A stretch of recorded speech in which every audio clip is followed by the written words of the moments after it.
Et bonsoir à tous et bienvenue pour ce nouveau numéro de Entre l'encre et les mots ce soir en compagnie de mes acolytes, pour ne pas dire toute la team. Bonsoir les filles. Bonsoir tout le monde, Bonsoir bonsoir Flo, Flo. bonsoir à tous. Merci à vous d'être là. Donc on le rappelle, on est sur l'épisode 22 de cette émission Entre l'encre et les mots, spécial rédactif ce soir, dernier épisode avec la directrice de publication Maëlys Père qu'on va recevoir pendant toute cette émission. Sonia, tu auras l'occasion de nous présenter et de nous faire une chronique d'un livre qu'elle a coécrit, Ce petit bout de chemin maudit. Qu'est-ce que tu peux nous dire sur ce livre? C'est un témoignage très poignant. Et on pleure, mais il y a aussi des petits moments où, avec les petites anecdotes voilà, qui font sourire, mais c'est vrai que c'est un livre très poignant. D'accord, et bien écoute, comme on le dit, dans l'impatience de t'écouter également, nous aurons aussi l'occasion d'avoir, comme d'habitude, un petit extrait de Marie Méran, la comédienne de l'émission, et puis bien entendu, la chronique de Sonia, le portrait de Séraphine, pardon, de Maëlys Père. Voilà, Maëlys, Séraphine, pardon, qu'est-ce que tu peux nous dire de Maëlys, ta chef? Vous me perturbez là. Ben voilà, de ma chef, de Maëlys, il y a trop à en dire quoi. C'est un petit bout de femme en or. Elle est magique vraiment. C'est une fée. C'est la fée éditrice. C'est ma fée éditrice. Oh, c'est la Elle féditrice. est Donc on le tombée, rappelle. Eh tombée ben, entre on nos le ra- lignes et elle en a fait voilà, elle en a fait des œuvres. C'est une magicienne. Eh ben, on va en parler justement de cette maison d'édition rédactive, maison d'édition basée à Rousset. On va lui poser la question dans quelques instants de nous la présenter. Mais je vous rappelle également que vous pouvez retrouver toutes les rediffusions sur notre page YouTube. N'hésitez pas à suivre et poser toutes vos questions en direct. On passe 1 heure et demie ensemble. Il y aura la question de l'invité. Il y aura plein de surprises, plein de cadeaux. Donc n'hésitez pas et on accueille tout de suite donc Maëlys Père.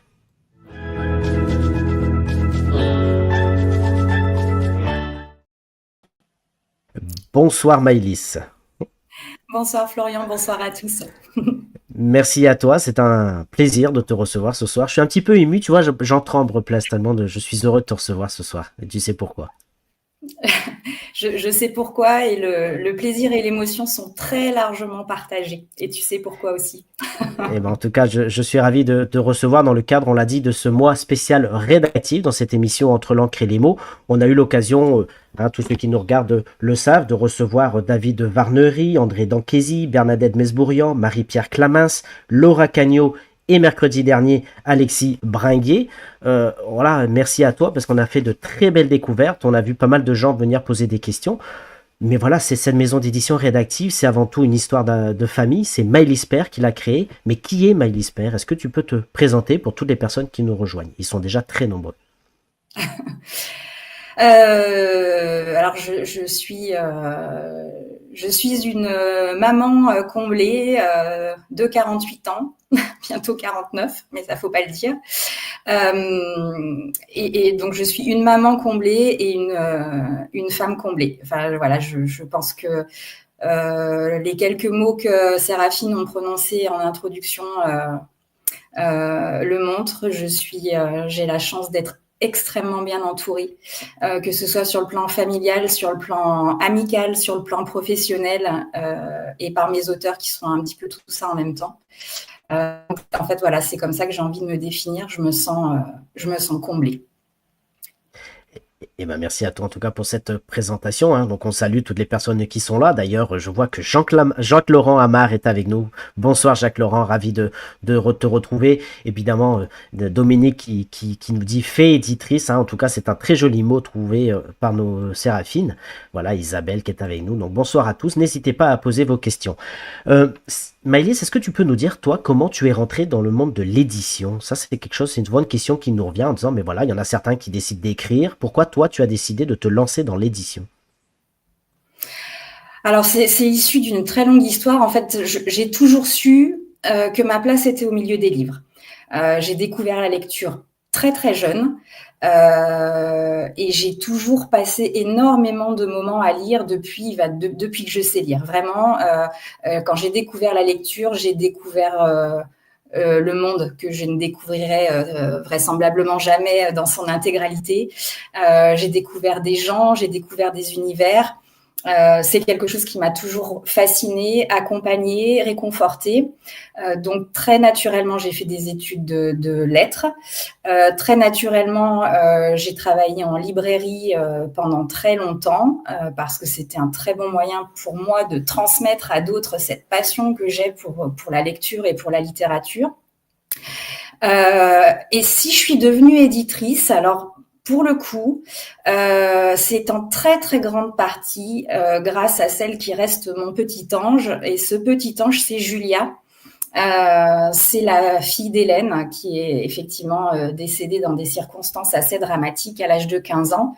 Et Hélène, donc sa maman, m'avait effectivement mandatée, entre guillemets, pour écrire le récit qui entourait les circonstances du décès de sa fille. Et ce texte, il était évident pour elle comme pour moi qu'il fallait absolument le partager. Parce qu'en fait, le message qu'Hélène voulait faire passer à travers ce livre, c'était que face à la pire des cruautés, et je pense à la pire chose qu'on puisse vivre sur cette terre, à savoir la perte d'un enfant, eh bien, on peut survivre. Et on peut survivre avec le sourire. Alors évidemment, sa vie et celle de son époux seront toujours brisées. Mais ils ont réussi à recoller un certain nombre de morceaux. Et Hélène, c'est quelqu'un qui est extrêmement lumineux. C'est quelqu'un qui est dans le soin, qui apporte beaucoup au monde. Et donc, ce message très positif, il fallait absolument le faire passer. Et au vu des difficultés de pénétrer le monde de l'édition, elle m'a dit un peu un jour, au détour d'une conversation, pourquoi tu te lancerais pas dans l'édition, pourquoi tu l'éditerais pas toi-même? Et il se trouve qu'à ce moment-là, j'étais un peu à un carrefour de ma vie professionnelle et personnelle. Et je crois que j'ai vécu ça comme une révélation. Je crois qu'en fait, j'avais ça en moi depuis toujours. C'est-à-dire que ma mission, entre guillemets, ce serait de transmettre la parole des autres. Pas la mienne.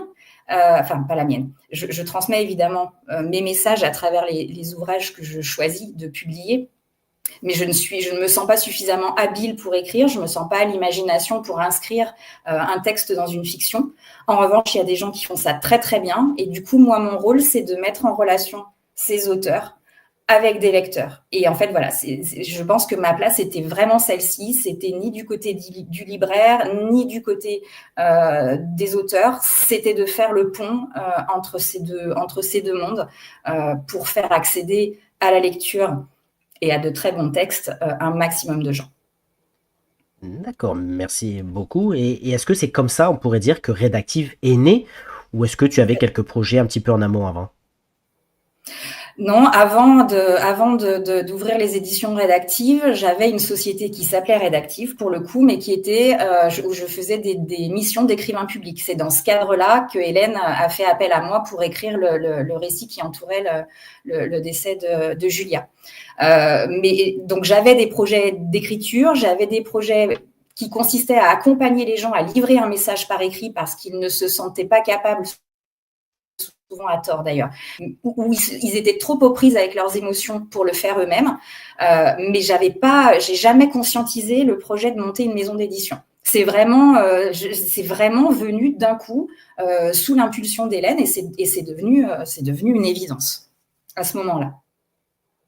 Merci à toi et je salue toutes les personnes qui arrivent. Effectivement, j'ai un personnage bizarre en avatar, mais au cas où, c'est Aurélie Di Pélisson. Je ne sais pas pourquoi mon identité n'apparaît pas. Mais bonsoir Aurélie, ravi de te retrouver dans cette émission. Dans quelques instants, on aura la chronique de Sonia donc sur ce récit dont tu parles. Est-ce que tu peux nous en parler un petit peu plus en détail? Et ensuite, on accueillera Sonia pour la chronique. Oui, bien, je pourrais en parler pendant des heures. D'une part, évidemment, au regard de l'importance du sujet, mais aussi au regard de l'importance que cette rencontre avec Hélène a eu sur ma carrière, entre guillemets, par la suite. Ça a été une expérience dont je craignais qu'elle soit extrêmement douloureuse, parce que j'ai des enfants du même âge que ceux d'Hélène et Laurent. Parce que ce qui est arrivé, donc Julia est décédée dans un trajet en bus qui la ramenait du lycée. Donc c'est vraiment quelque chose qui peut arriver à n'importe lequel d'entre nous. Je veux dire, c'est pas des circonstances extraordinaires. C'était un endroit où elle était censée être en sécurité, sous la responsabilité d'adultes. Ça ne s'est pas passé comme ça aurait dû se produire. Donc, j'avais très peur de rencontrer Hélène parce que je ne savais pas comment j'allais gérer sa douleur. Et en fait, elle n'avait pas du tout besoin de moi pour gérer sa douleur. Elle avait juste besoin de moi pour exprimer son parcours. Et là où je pensais trouver beaucoup de souffrance, j'ai vraiment trouvé la lumière. Parce que, comme je vous le dis, Hélène est quelqu'un d'extrêmement lumineux et parce que depuis que j'ai rencontré Hélène, il ne se passe pas une journée sans que je dise à mes enfants que je les aime quand ils quittent la maison. Parce que j'ai pris conscience, alors ça ne m'obsède pas, mais j'ai pris conscience que peut-être je les reverrai pas le soir. Et je veux pas partir sur une dispute, je veux pas partir sur quelque chose de douloureux. Et ça, je le dois à Hélène. Alors, je croise les doigts et tout ce que je peux pour que ça ne m'arrive jamais. Mais si ça devait arriver, ça arrivera sur des circonstances, des relations apaisées avec mes enfants, quoi qu'il puisse se produire. La difficulté aussi dans ce livre, c'est que on a décidé avec Hélène que je parlerai au nom de Julia, c'est-à-dire je parle dans la bouche de Julia. Donc il a fallu que je me projette dans cette jeune femme que je n'ai jamais eu le bonheur de rencontrer au travers des mots de sa mère et de son père. C'était une expérience étrange, mais très enrichissante aussi. Bon, Hélène est quelqu'un de très croyant, je le suis aussi. Je pense que Julia était pas loin. Enfin, voilà, c'était vraiment une expérience inoubliable. Et j'espère que Julia est heureuse là où elle est aujourd'hui. Mais en tout cas, elle a donné du sens à ma vie. Elle a donné du sens à ma vie, vraiment. Et ce sens, je le cherchais depuis très très longtemps. J'avais besoin de savoir quelle était ma mission sur cette terre, au-delà d'être une maman. J'avais besoin d'apporter quelque chose au monde, et je pense que c'est par ce biais-là que j'ai le sentiment de le faire, en tout cas. D'accord. En tout cas, merci pour ce témoignage émouvant. Donc, ce petit bout de chemin maudit, on aura la chronique de Sonia dans quelques instants, sauf si tu veux qu'on l'écoute maintenant, comme tu veux. Allez. Faites comme Ouais, vous le sentez. voilà. De toute façon, ce soir, c'est ton émission. Ce soir, c'est une émission exceptionnelle. On va recevoir Sonia, hein, puis effectivement, Laurent Alain qui nous dit ça monte à merveilleuse richesse de cœur. Donc, vraiment, merci, Laurent. Sonia, qu'est-ce que tu peux nous redire sur ce livre avant d'écouter ta chronique? Ouais, un livre très émouvant, et c'est vrai que là, on se rend compte de la chance qu'on a quand on a nos enfants à côté. Et c'est vrai que tout peut basculer en un quart de seconde, en fait. Donc voilà. Donc, faut prendre le bonheur comme il vient et les moments comme ils viennent, en fait. Ouais. Exactement. Mais écoute, ce que je te propose, chère Sonia, c'est de t'écouter pour la chronique.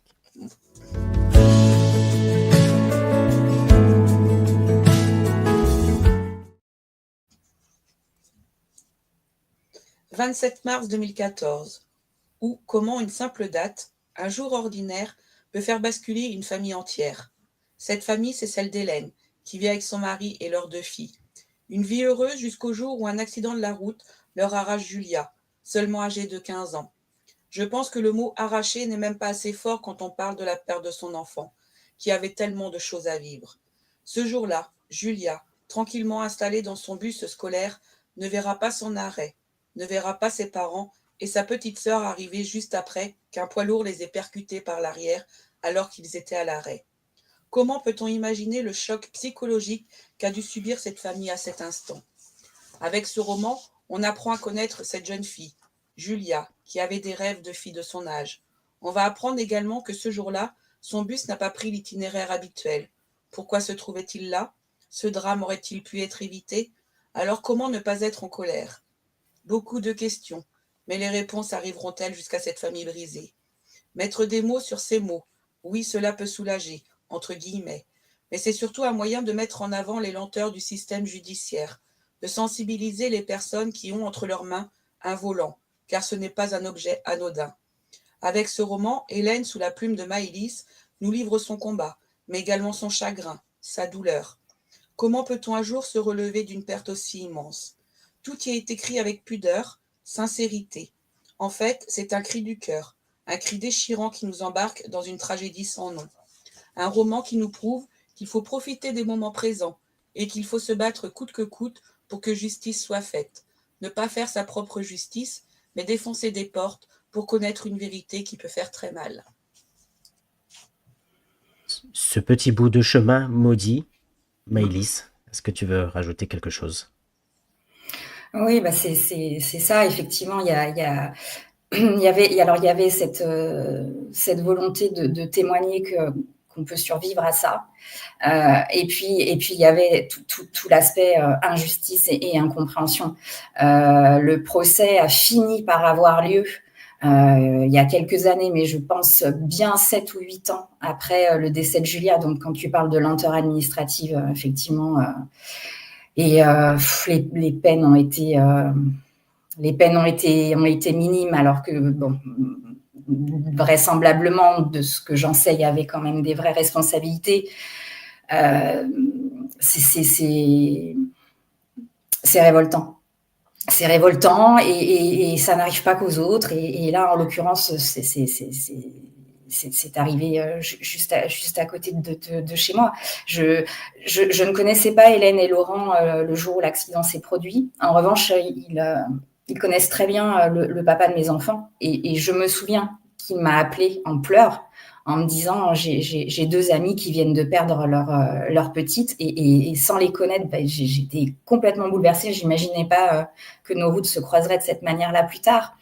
Mais c'est bouleversant, c'est révoltant. Il y a pas de mots.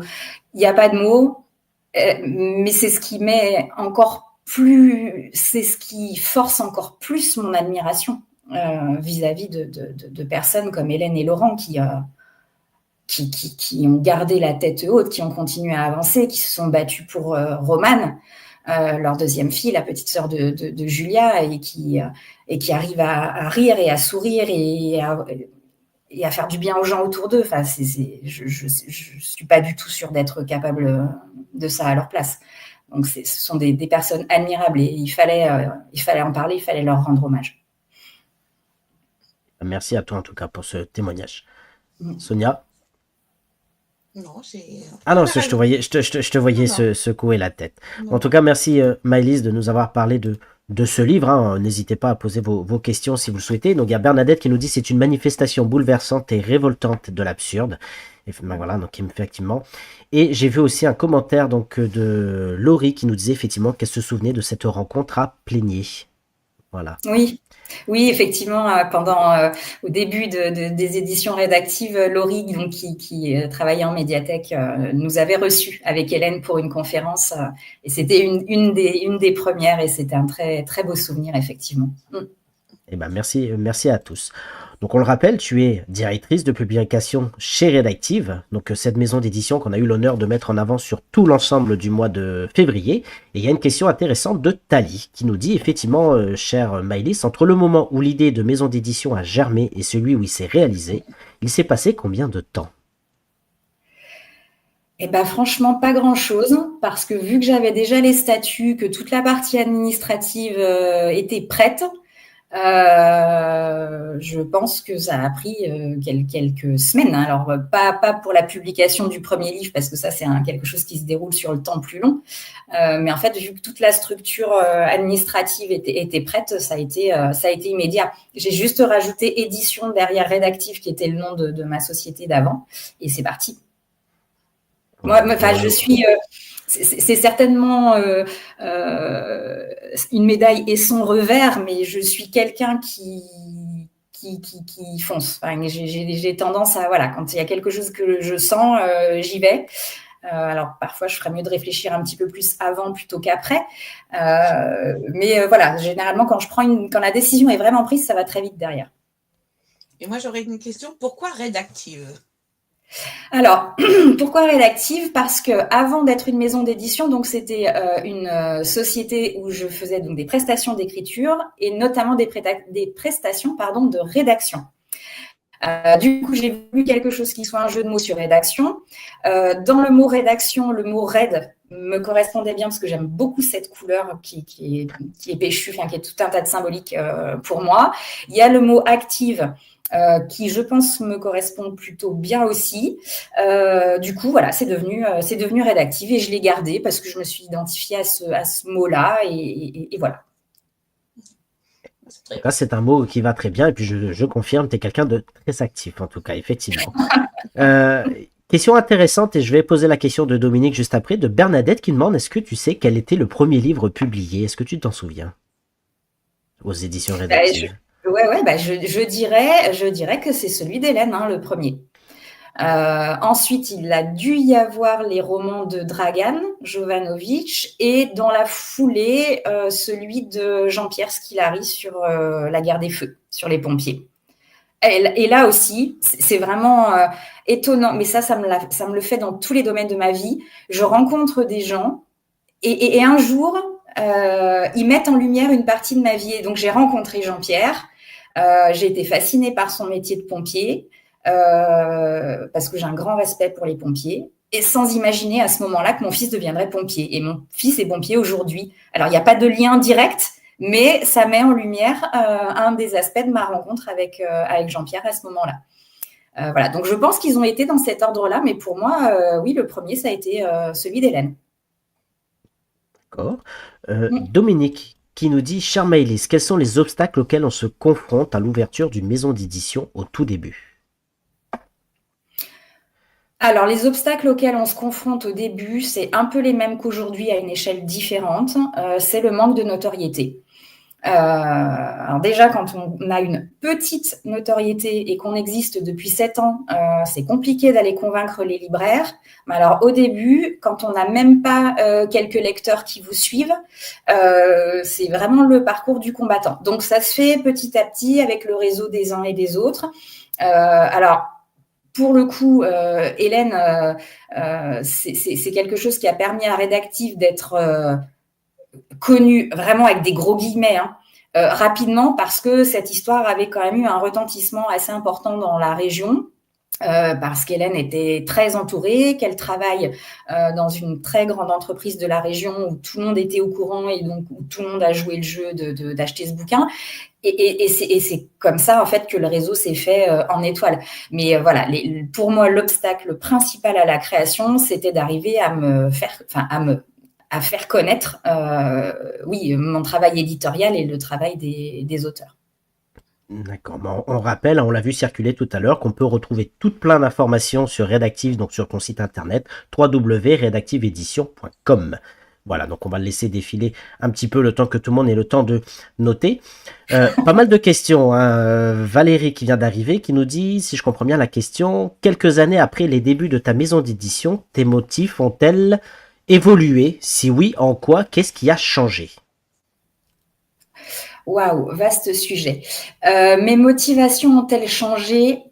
Oui. Enfin, oui. Mes intentions ont changé, c'est-à-dire que quand j'ai monté Rédactive, mon ambition, ce que je voulais absolument, c'était qu'un maximum de lecteurs, alors quand j'ai un maximum de lecteurs, je ne parle pas de nombre, je parle de catégorie de lecteurs, puissent avoir accès à la lecture. C'est-à-dire que je me disais, il faut du léger, du lourd, du très exigeant, du moins exigeant, de la romance, du polar, alors de l'historique non, parce que j'aimais pas ça, je reviendrai dessus plus tard, mais je voulais vraiment qu'il y ait une énorme diversité aux lecteurs. Plein de ventes, c'est génial, mais surtout pour raccrocher tout le monde à la lecture. Aujourd'hui, j'ai le sentiment que cette offre pléthorique, elle existe de toute façon. Enfin, c'est pas un sentiment, c'est une certitude. Elle existe en dehors des éditions rédactives. Donc, en gros, le monde des lecteurs n'a pas besoin de moi pour trouver cette diversité. Du coup, j'ai un petit peu changé de braquet au fil de mes rencontres et au fil de mes propres interrogations. Et aujourd'hui, j'ai davantage envie de conduire les personnes qui lisent à se poser ce qui, à mon sens, est les bonnes questions. À s'interroger. Il me semble qu'on évolue, je pense qu'on est à un moment charnière de l'histoire de la modernité, dans une société qui est pleine de bouleversements. Et je pense qu'il y a un moment donné où il faut absolument que chacun, à notre niveau, pour une raison ou pour une autre, on se remette en question. Au lieu de rejeter systématiquement la faute sur les autres, et notamment sur les gens qui nous dirigent, je pense qu'à un moment donné, il est d'ores et déjà essentiel de se questionner, de s'interroger. Donc aujourd'hui, j'ai envie de me diriger vers une littérature peut-être plus exigeante, plus resserrée et plus engagée pour faire réfléchir. Merci à toi. Je vois Sonia qui secoue la tête. Mais en plus, elle fait toujours des bons choix. De toute façon, Maëlys, tous les livres, ils sont excellents. Pour le coup, je sais pas si ça vient de moi, mais je la vois figée, Maëlys. Oui, Maëlys bug un tout petit peu. Voilà, c'est juste, on t'entend bien, mais c'est juste ton image qui fiche de temps en temps. Donc ça va revenir un petit peu. Il n'y a pas de souci. En plus, ici, moi, c'est bon là du coup ou... T'es un petit peu figé, mais c'est pas grave. Pour l'instant, on t'entend bien, donc tout va bien. Moi, il y a beaucoup de questions qui arrivent. J'espère qu'on aura le temps de les poser. Mais attends, s'il faut rester 3 heures, on restera 3 heures. Hein. Ce que je voudrais, c'est ça, Frédéric, qui nous pose la question, y aura-t-il de nouveaux thèmes de romans dans vos futures éditions? Alors, des thèmes, il pourra y en avoir autant qu'il existe de problématiques dans le monde. En revanche, vous m'entendez? Je te vois faire une drôle de tête, Florian. Ouais. Oui, on t'entend. Ouais. En revanche, je pense que les collections seront plus resserrées. C'est-à-dire que ce sera essentiellement du roman social, peut-être quelques essais. Mais il y a des collections qui seront amenées à disparaître parce qu'elles ne correspondront plus à cet engagement que je veux mettre maintenant dans les textes. En revanche, des thématiques, je ne suis fermée strictement à rien, pourvu qu'à un moment donné, ça attire l'attention du lecteur sur quelque chose qui se passe et dans lequel potentiellement il a une responsabilité. Quand je dis il, c'est pas à l'exclusion de moi du tout. Hein. Quand je découvre un manuscrit, la première chose à laquelle je suis attentive, c'est en quoi je me questionne moi une fois que je le referme. En me disant, ce qui est peut-être un peu présomptueux ou réducteur, que si ça me questionne, ça devrait questionner mes lecteurs. Enfin, mes lecteurs, les lecteurs de mes auteurs. Mais c'est les tiens aussi, hein, ils t'appartiennent. C'est ça que j'allais dire, ouais, c'est toute une famille. Par extension. Par extension. Mais c'est vrai que autant je dis pas mes lecteurs, autant je dis mes auteurs. Et je dis mes auteurs comme je dis mes enfants. Enfin, c'est vrai que c'est mes auteurs. Oui. Même si tout le monde est en train de me les prendre, c'est mes auteurs. Je confirme qu'il y en a une en coulisses qui rigole bien. On va voir qui rigolera tout à l'heure. On rigole bien. Donc on le rappelle, hein, qu'on est sur un mois spécial rédactive. On a eu la chance sur tout l'ensemble du mois de recevoir plusieurs auteurs dont on va avoir l'occasion d'en parler dans quelques instants pour ceux qui n'ont pas vu les émissions. Mais il y a une question intéressante de Joël qui nous dit: est-ce que tu peux nous parler des différents logos de rédactive? Parce que c'est vrai que quand on suit rédactive depuis le début, on a vu plusieurs logos de rédactive. Le dernier qui est sorti, on l'a vu tout à l'heure, il est très bien, il est joli, il est bien rouge. Est-ce que tu peux nous en parler de ces logos? Oui, alors celui-ci, enfin, je dirais qu'a priori il est définitif, hein, parce que j'y suis vraiment très attachée, que il est sobre, il est efficace. Voilà, pour le coup, j'ai aucune raison de revenir dessus. Alors le premier, je l'aimais beaucoup aussi. Mais je me suis malheureusement rendu compte un peu tardivement que les gens ne le comprenaient pas. C'est-à-dire que c'était censé être 2 mains ouvertes comme ça, rouges, pour être rédactive. Et en fait, les gens pensaient que c'était soit un cœur, bon, ce qui pouvait me convenir, mais c'était quand même pas ça au début. C'était des mains pour des mains tendues, des mains ouvertes. Et des gens pensaient que c'était une espèce de pivoine. Et là, ça me dérangeait plus parce que pour le coup, la pivoine, elle n'avait pas grand-chose à voir avec quoi que ce soit que je voulais mettre en avant. Et puis, quand il s'est posé la question de refaire complètement la charte graphique des éditions rédactives pour les moderniser un peu, j'avais inclus dans le cahier des charges des personnes qui ont réalisé cette ligne graphique la réflexion du logo. Et donc, c'est celle-ci qui est sortie avec la charte graphique que j'ai choisie, et du coup, je l'ai conservée. Et normalement, ça ne bougera plus. Eh ben, en tout cas, on confirme que celui-ci est très beau, et je vois Sonia, il suffit de demander et elle le fait. Sonia, peux-tu nous montrer l'ancien, justement? On le voit. Voilà. Voilà. Ouais, c'est ça. Donc merci, voilà, je pense Sonia. qu'il n'était pas assez lisible. Alors, je le garde dans mon cœur parce que c'est le premier, parce que voilà, puis c'était quelqu'un à qui je tiens beaucoup qui l'avait créé, donc voilà. Mais il y a des moments où il faut se mettre sur un plan plus marketing et commercial pour faire progresser le système. Effectivement. Alors, j'essaie de reprendre un petit peu les questions. Tu as changé de logo, mais as-tu changé ta ligne éditoriale? Nous demande André. André Danquesi, dont on va parler dans quelques instants. Du coup, elle est de fait, elle est en train de changer. Enfin, c'est pas tellement qu'elle change, c'est qu'elle se précise. Je pense qu'elle était latente jusque-là. La meilleure preuve que j'en vois, c'est qu'au fil des années, les textes se sont orientés inconsciemment. Enfin, moi, j'en avais pas conscience vers ce que je vous ai décrit tout à l'heure. Et aujourd'hui, la ligne éditoriale, ce sera des textes engagés. Merci beaucoup. Ok. Pourras-tu nous parler, Dominique nous demande, pourras-tu nous parler de toute l'équipe qui travaille avec toi? Parce que c'est vrai que Rédactive, on n'arrête pas de le dire, c'est une histoire de famille, c'est une affaire de famille. Mais dans une famille, il y a du monde. Et autour de toi, il y a du monde. Est-ce que tu peux nous en parler? Oui, alors je vais d'abord parler des personnes dont je ne parle quasiment jamais. Et d'ailleurs que les personnes de l'équipe proche ne connaissent pas non plus. C'est-à-dire le Jean-Philippe, qui est l'expert comptable qui m'accompagne. Qui est d'une patience absolument incroyable avec moi, qui est d'extrêmement bons conseils et dont évidemment je ne peux pas me passer puisque les statuts de la société font qu'il faut que les comptes soient expertisés par un expert comptable, il faut des bilans, etc. Mais c'est quelqu'un à qui je peux vraiment demander conseil pour tout un tas de choses, c'est-à-dire qu'il ne se limite pas à regarder les chiffres de la société. Donc voilà, Jean-Philippe, que je remercie au passage si un jour il voit ce film. L'imprimeur. Alors l'imprimeur, ma gratitude éternelle, sont les imprimeries Clip qui sont au Rove, près de Martigues, qui m'accompagnent quasiment depuis le début. Qui là aussi sont de très très grands professionnels et des gens extrêmement fiables.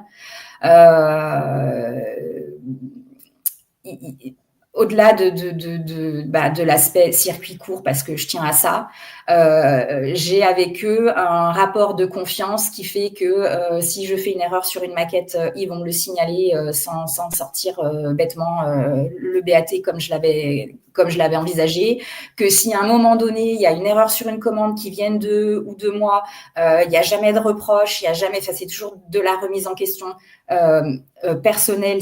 Vraiment travailler avec l'équipe de Lionel et Karine et Isabelle, c'est du bonheur. Voilà, j'ai vraiment une reconnaissance énorme pour l'imprimeur.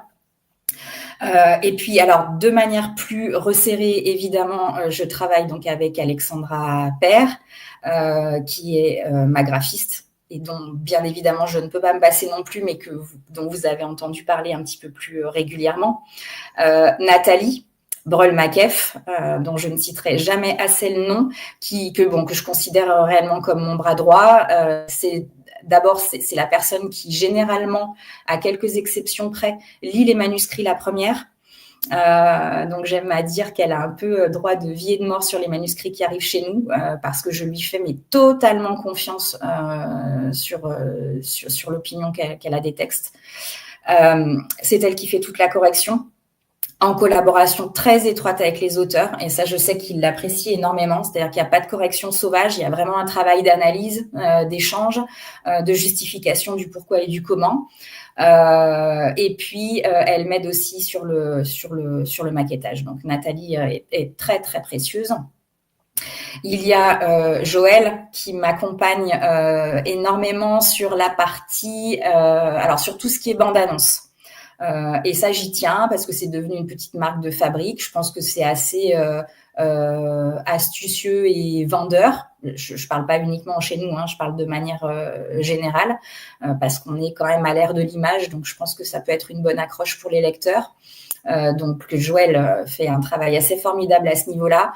Pareil, en lien avec les auteurs à qui elle demande de quoi ils ont envie en termes de visuel, de quoi ils ont envie en termes d'audio. Donc pareil, c'est un travail qui est toujours très collaboratif. Et puis, évidemment, il y a Thalie, qui, au-delà d'être un de mes auteurs et un de mes premiers auteurs, pour le coup, fait un travail incroyable en termes de communication sur les réseaux sociaux, de recherche de salons, d'inscription sur les salons. Elle est toujours là. C'est elle qui achemine la plupart du temps les livres sur les différents points où on a des séances de dédicaces ou des conférences ou des points de vente, tout simplement. Il y a Séraphine qui a joué ce rôle aussi pendant longtemps et qui aujourd'hui constitue pour nous une belle vitrine parce que je suis assez fière, pour ne pas dire très fière, de ce qu'elle fait à vos côtés dans cette émission. Et je suis d'autant plus fière quand on connaît le chemin qu'elle a parcouru. D'ailleurs, il faut que tout le monde lise Celle qui, pour comprendre de quoi je parle. Et puis, il y a tous les auteurs sans lesquels clairement Rédactive n'existerait pas.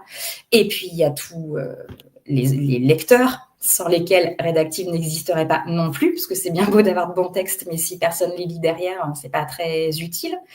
Et puis il y a des partenaires comme toi, Florian, comme quelques libraires dont je ne citerai pas les noms ici, qui jouent le jeu de plus en plus. Alors si je citerai quand même le nom de Cultura, parce que c'est vraiment un partenariat clé pour nous, parce que c'est un acteur qui compte dans le paysage du livre aujourd'hui. Et puis, je suis désolée parce que j'oublie sûrement plein de gens et après, je vais me dire, mon Dieu, j'en ai pas parlé. Donc, si vous voyez quelqu'un que j'ai oublié, dites-le moi dans les questions parce que vraiment, ça me ferait mal au cœur d'avoir oublié qui que ce soit. Il y a plein de gens, en fait, qui font en sorte que cette maison d'édition existe parce que moi, je pourrais pas tout porter toute seule. J'ai pas le temps, j'ai pas toujours la force parce que parfois, c'est dur. Donc, voilà. Dites-moi surtout si j'oublie quelqu'un et c'est bien involontaire.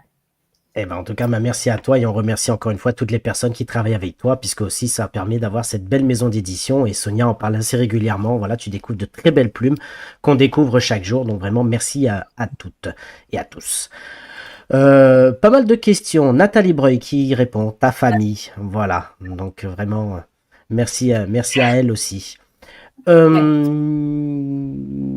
On va parler un petit peu des auteurs qui sont venus sur l'ensemble de ce mois. On prend le temps, on a le temps. Mais il y a Laurent qui nous pose une question. Y a-t-il des sujets de romans que tu ne verrais pas ou que tu refuserais d'éditer?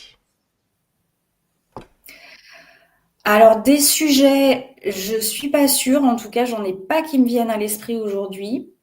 Mais j'ai déjà refusé des romans que je trouvais haineux. Qui constituait à mes yeux uniquement du règlement de compte. Alors, je ne dis pas qu'on ne peut pas légitimement avoir besoin de régler ses comptes à un moment ou à un autre, mais la manière dont le présentaient ces auteurs ne me convenait pas du tout. Je ne veux pas publier de textes qui soient gratuitement provoquants, gratuitement vulgaires ou haineux. Voilà, ça je me l'interdis, je ne pourrais pas, le défendre, enfin non, c'est pas possible. Mais des sujets, là comme ça, je vois pas bien de sujet que je refuserais d'aborder, d'autant plus que j'aimerais essayer de ne pas tomber dans le politiquement correct. C'est-à-dire que je ne veux pas publier que des choses qui soient politiquement correctes. Si une idée qui n'est pas dans le vent doit être défendue, mérite à mes yeux d'être défendue, je le ferai. D'accord, merci beaucoup. Question intéressante de Bernadette, et ça fera la transition avec les auteurs d'après, qui demande quels sont tes critères de choix quand tu choisis de publier un auteur? Alors, il y a essentiellement 2 critères, 3 on va dire. Le premier, c'est qu'est-ce qui me reste quand je ferme ce livre?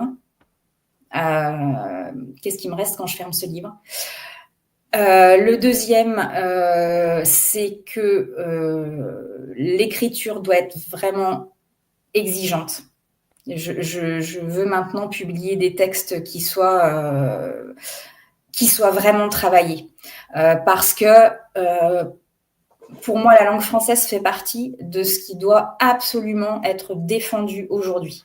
Je pense qu'on a oublié à quel point elle fait partie de notre patrimoine et à quel point la langue est importante pour la construction de la psyché. Je veux dire, pour moi, on ne peut pas réfléchir correctement si on n'a pas les mots pour le dire.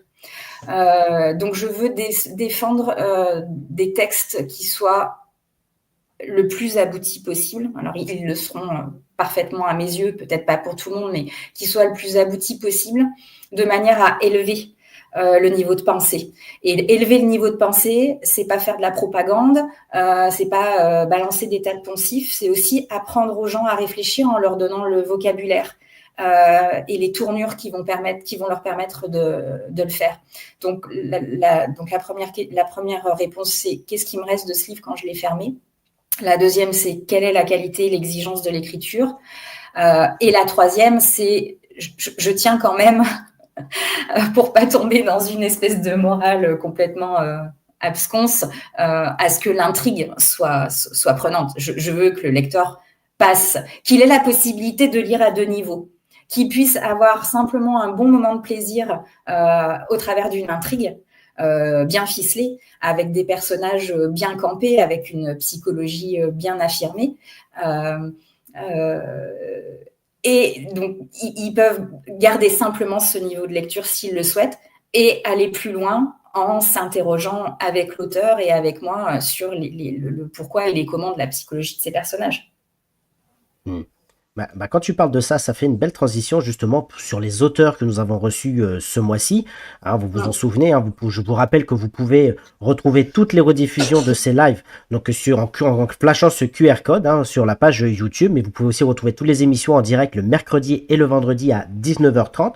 Mais on avait commencé ce mois Rédactive avec un auteur qu'on a appris à connaître dans cette émission. C'était donc David Varnery qui est venu nous présenter son livre La Balanguera. Donc voilà, on avait eu la chronique de Sonia, un extrait de Marie, j'allais me tromper. Qu'est-ce que tu peux nous dire, toi, Maëlys, avec tes mots sur ce livre et sur cet auteur, avant de donner la parole à Sonia? Oui, bien sûr. Alors, ce que je peux dire, c'est que David, avec Elisabeth, sont les 2 premiers et les 2 seuls à ce jour à m'avoir tourné vers la littérature, vers le roman historique, qui est quelque chose que je n'aime a priori pas du tout. Je pense parce que j'ai pas dû en lire de très très bons et parce que j'ai longtemps eu des a priori sur l'histoire, mais je pense qu'elle me venait de la manière dont on me l'a apprise scolairement. Or, quand j'ai lu le texte de David, j'ai trouvé, en fait, je me suis rendu compte, et je pense la même chose du roman policier ou du thriller ou du polar, que ce sont des styles très pédagogiques. C'est-à-dire que quand c'est bien fait, quand l'histoire est mise au service d'une intrigue, comme je le disais tout à l'heure, qui est bien ficelée, et ben tout d'un coup, on a vraiment plaisir à découvrir l'histoire parce qu'en fait, on ne se rend pas compte qu'on découvre l'histoire. Et là, donc, il m'a intéressée à une période que je ne connaissais absolument pas, hein, qui est la guerre d'Espagne, en insérant donc avec des espèces de flashbacks, hein, puisque les personnages d'aujourd'hui redécouvrent les lettres de personnages des années 30, donc avec cette espèce d'écart permanent entre les époques que je trouve très habile et que j'aime beaucoup. Et puis, et c'est drôle parce que c'est complètement le hasard. Elisabeth, c'est la même chose. C'est un roman épistolaire. Donc, David, techniquement, a intégré ces intrigues dans des échanges de lettres. Alors, moi qui suis une fan absolue, même si ça n'a strictement rien à voir en termes de genre, mais qui suis une fan absolue des liaisons dangereuses, c'est quelque chose qui m'a plu tout de suite. Et puis, alors, pour le coup, oui, David évoque sous couvert d'un espèce de secret de famille qui sera l'argument de vente de ce bouquin, tout un tas de sujets de société très contemporaine, parce que les hommes ne changeant pas fondamentalement, l'histoire ne change pas fondamentalement non plus, avec une habileté au niveau de la langue qui m'avait plutôt séduite. Voilà. Après, David, alors c'est un des auteurs que je connais entre guillemets le moins, parce qu'il est loin, donc on ne se voit pas souvent. Et puis je pense que David,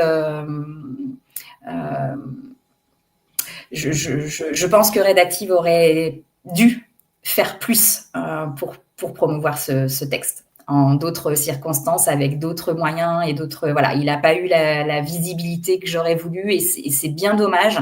David est un très bon orateur, en plus, donc philosophe de formation. C'est quelqu'un qui est passionnant. Enfin, je pense que vous vous en êtes rendu compte. Il est passionnant à écouter, et je regrette vraiment de ne pas avoir pu davantage exploiter au sens propre le potentiel de David. Eh bien, écoute, on profite de cette émission pour le rappeler. On a vu le visuel, hein, La Balanguera aux éditions Rédactive. Hein. Sonia, qu'est-ce que tu peux, toi, nous dire sur ce livre que tu as eu l'occasion de chroniquer dans l'émission? Moi, j'avais adoré. C'était un de mes coups de cœur depuis le début de l'année. Et c'est vrai, c'est ce que moi je disais. Je n'étais pas fan d'histoire non plus. Et j'avais déjà entendu parler de la guerre d'Espagne et tout ça. Mais là, on a appris plein de choses. On apprend plein de choses, en fait, en le lisant aussi. En plus de l'intrigue, comme disait Maëlys. Et c'est vrai que c'est une histoire, mais qui se lit en un claquement de doigts, quoi. On n'a pas envie de quitter les personnages. On a envie que ça continue, qu'on ait une suite. Et bon, c'est comme je lui disais, mais il n'avait pas l'intention de faire une suite. Donc, voilà. Donc, non, mais je crois, si je ne me trompe pas, il est sur Nantes. Donc, Ouais. voilà. Donc, le rendez-vous était pris pour le jour où je vais sur Nantes dans la belle famille. On fait un petit message avant, et voilà, il me dédicacera son livre que Maëlys m'a gentiment envoyé, comme tous les autres d'ailleurs, hein, qui sont là. Donc, voilà. Eh ben, merci à toi. On avait reçu ensuite André Dankesi. Alors là, un personnage qu'on avait appris à connaître, hein, dans une conférence à la Ouais, tu vois, Madeleine, mais il qu'on a m'amène. découvert. Visuel. Oh là, pardon. Ah voilà, papa, il est là. Tac, tac, il est où? Est-ce que, le temps que je retrouve le visuel, parce que là, ils sont tout petits en bas, qu'est-ce que tu peux nous dire, Maëlys, sur son livre? Alors, le livre d'André, ça a été un coup de cœur immédiat. C'est-à-dire que, puis il a eu la chance, entre guillemets, d'arriver à un moment où j'étais clairement à la recherche de ce genre de texte, en me disant, j'avais des idées tellement précises sur ce que je voulais que je me disais, c'est pas possible que je tombe dessus.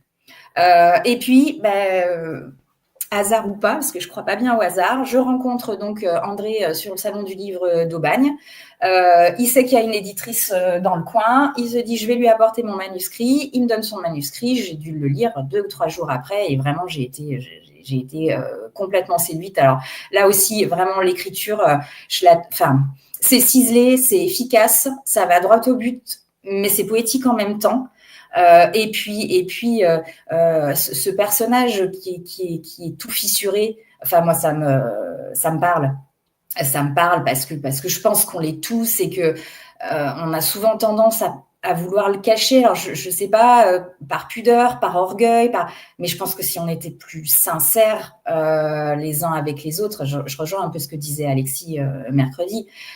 Il y a quand même des choses qui seraient beaucoup plus simples, et puis on se reconnaîtrait.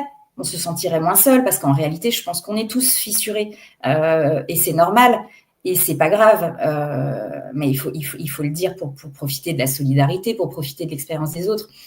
Voilà, et puis derrière les pianos désaccordés, il y a André. Et là, je n'ai pas besoin d'en parler plus. Je pense que vous avez tous compris qui était André, et c'est quelqu'un qui est rafraîchissant, qui est drôle, mais qui est profond en même temps. Il est bon, à mon avis, d'avoir André Dankesi dans son entourage. C'est ce que je disais, en fait, c'est un personnage de roman à lui tout seul. C'est ce que je disais, un personnage de roman à lui tout seul. Oui, mais oui, parce qu'il a un côté très théâtral, mais qui masque, je pense, une certaine... le mot qui me vient, c'est fragilité, mais c'est pas le bon mot. En tout cas, c'est pas c'est pas du tout quelqu'un d'arrogant, c'est pas du tout quelqu'un qui a envie de se mettre en avant, c'est quelqu'un qui est d'une grande humilité. Pour moi, André, c'est les deux H, c'est humour et humilité. C'est voilà, et des gens comme ça, il en faut, et moi je l'ai trouvé et je suis trop contente. C'est la force En tout cas, tranquille. merci à toi. Ouais, c'est ça. Voilà. Non, la force tranquille, c'est Alexis. Ah ouais, mais quoique André, voilà, je ne sais pas. Alexis reste toujours, alors ça ne veut pas dire qu'il est à l'intérieur, mais reste toujours mesuré dans ses propos.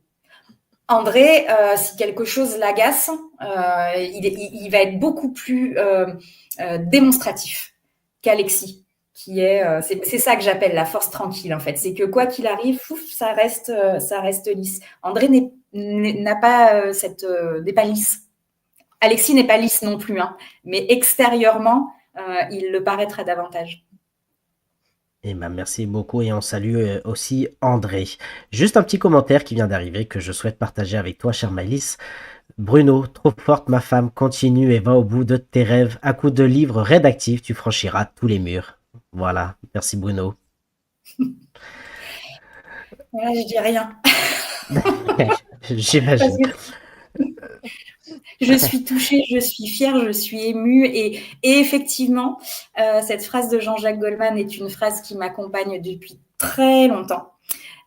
Et c'est une phrase que je partage très régulièrement avec un auteur qui n'est pas venu sur cette session-là, mais que vous connaissez, qui s'appelle Olivier Recade, auquel je suis très attachée, dont Jean-Jacques Goldman a lu les livres.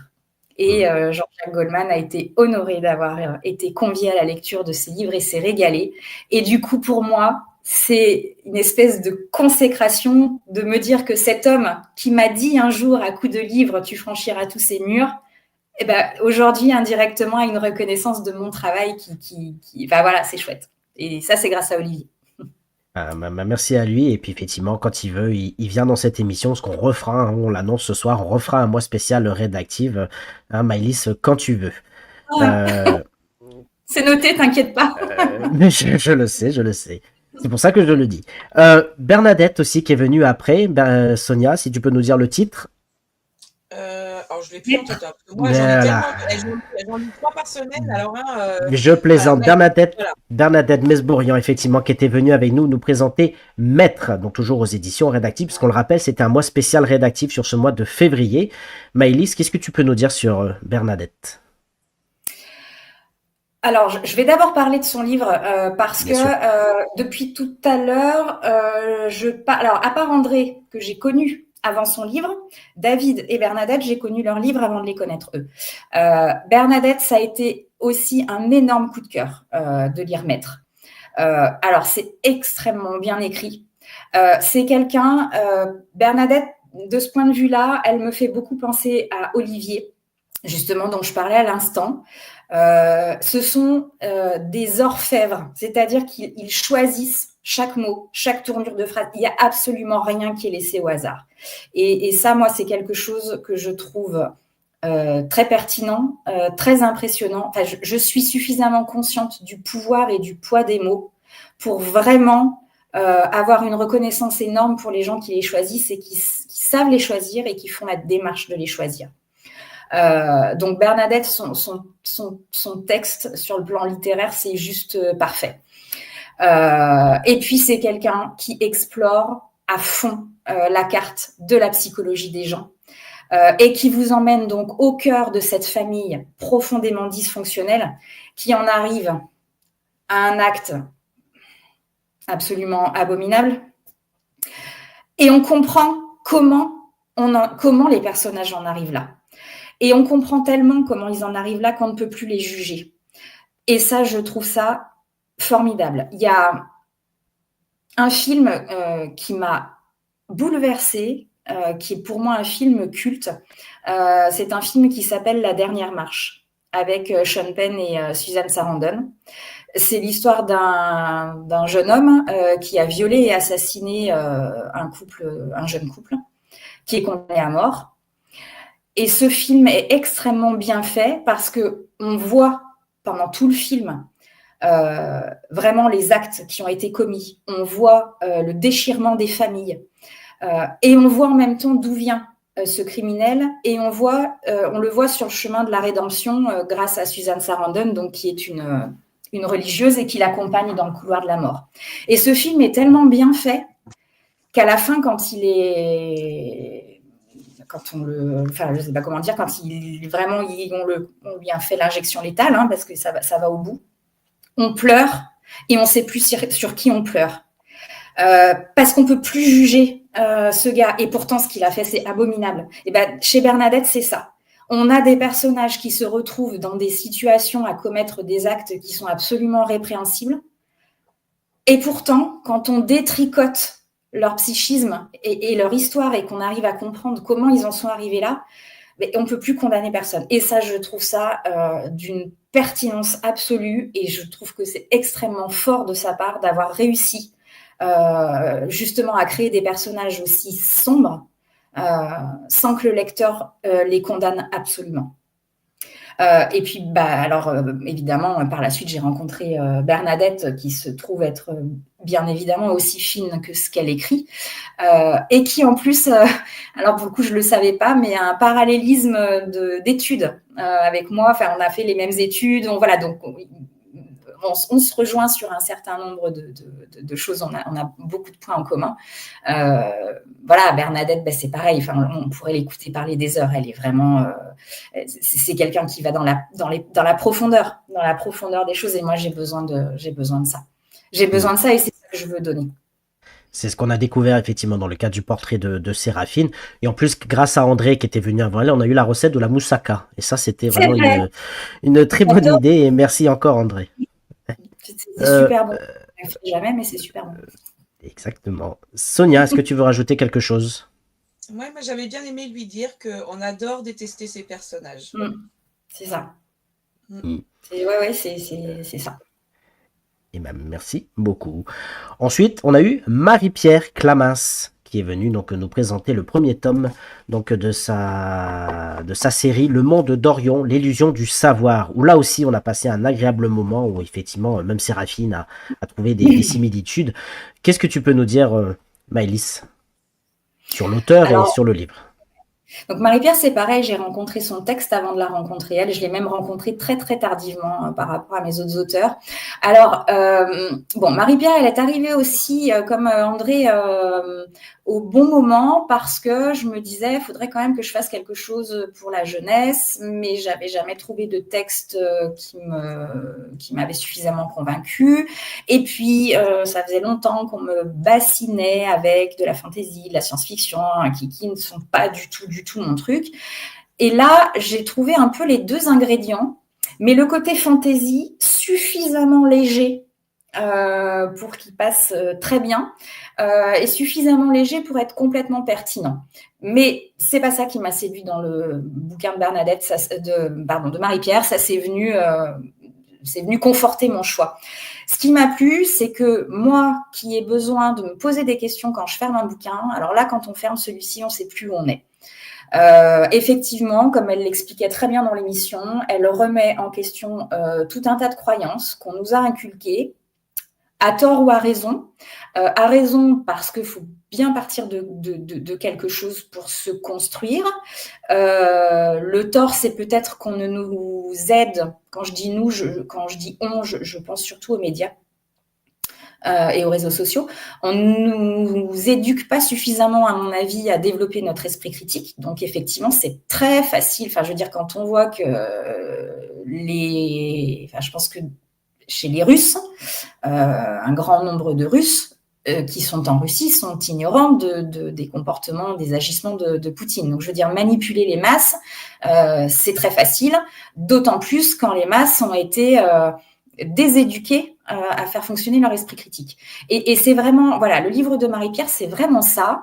Et puis, j'ai trouvé ça très chouette que parmi ces deux mondes que Corion donc a créé pour léguer à ses deux fils, le monde pourri, ce soit le nôtre. Alors pourtant, je suis quelqu'un de plutôt optimiste. Hein, c'est-à-dire, je pense pas du tout que notre monde soit pourri. En revanche, je pense qu'il pourrait être bien meilleur si on changeait certains comportements. Et en fait, elle fait évoluer ces personnages. Enfin, moi, je me serais attendue à ce que ces personnages évoluent dans le monde meilleur et qu'en regard, il y ait le vilain monde. Et en fait, c'est l'inverse. Et j'ai trouvé ça... moi, ça m'a surprise. J'aime être surprise. Et puis voilà, c'est vraiment, effectivement, c'est plein de questionnements dans tous les sens et de remise en question. Et pour moi, c'est essentiel. C'est essentiel. Mhm. Et Marie-Pierre, alors, pareil, je pense que vous avez dû le comprendre. C'est quelqu'un qui est complètement décalé. Elle est complètement en adéquation avec ce qu'elle écrit. Mais du coup, c'est très rafraîchissant aussi. En fait, cette diversité d'écriture que je cherchais au début, je l'ai trouvée, mais j'ai surtout trouvé une diversité de personnalités.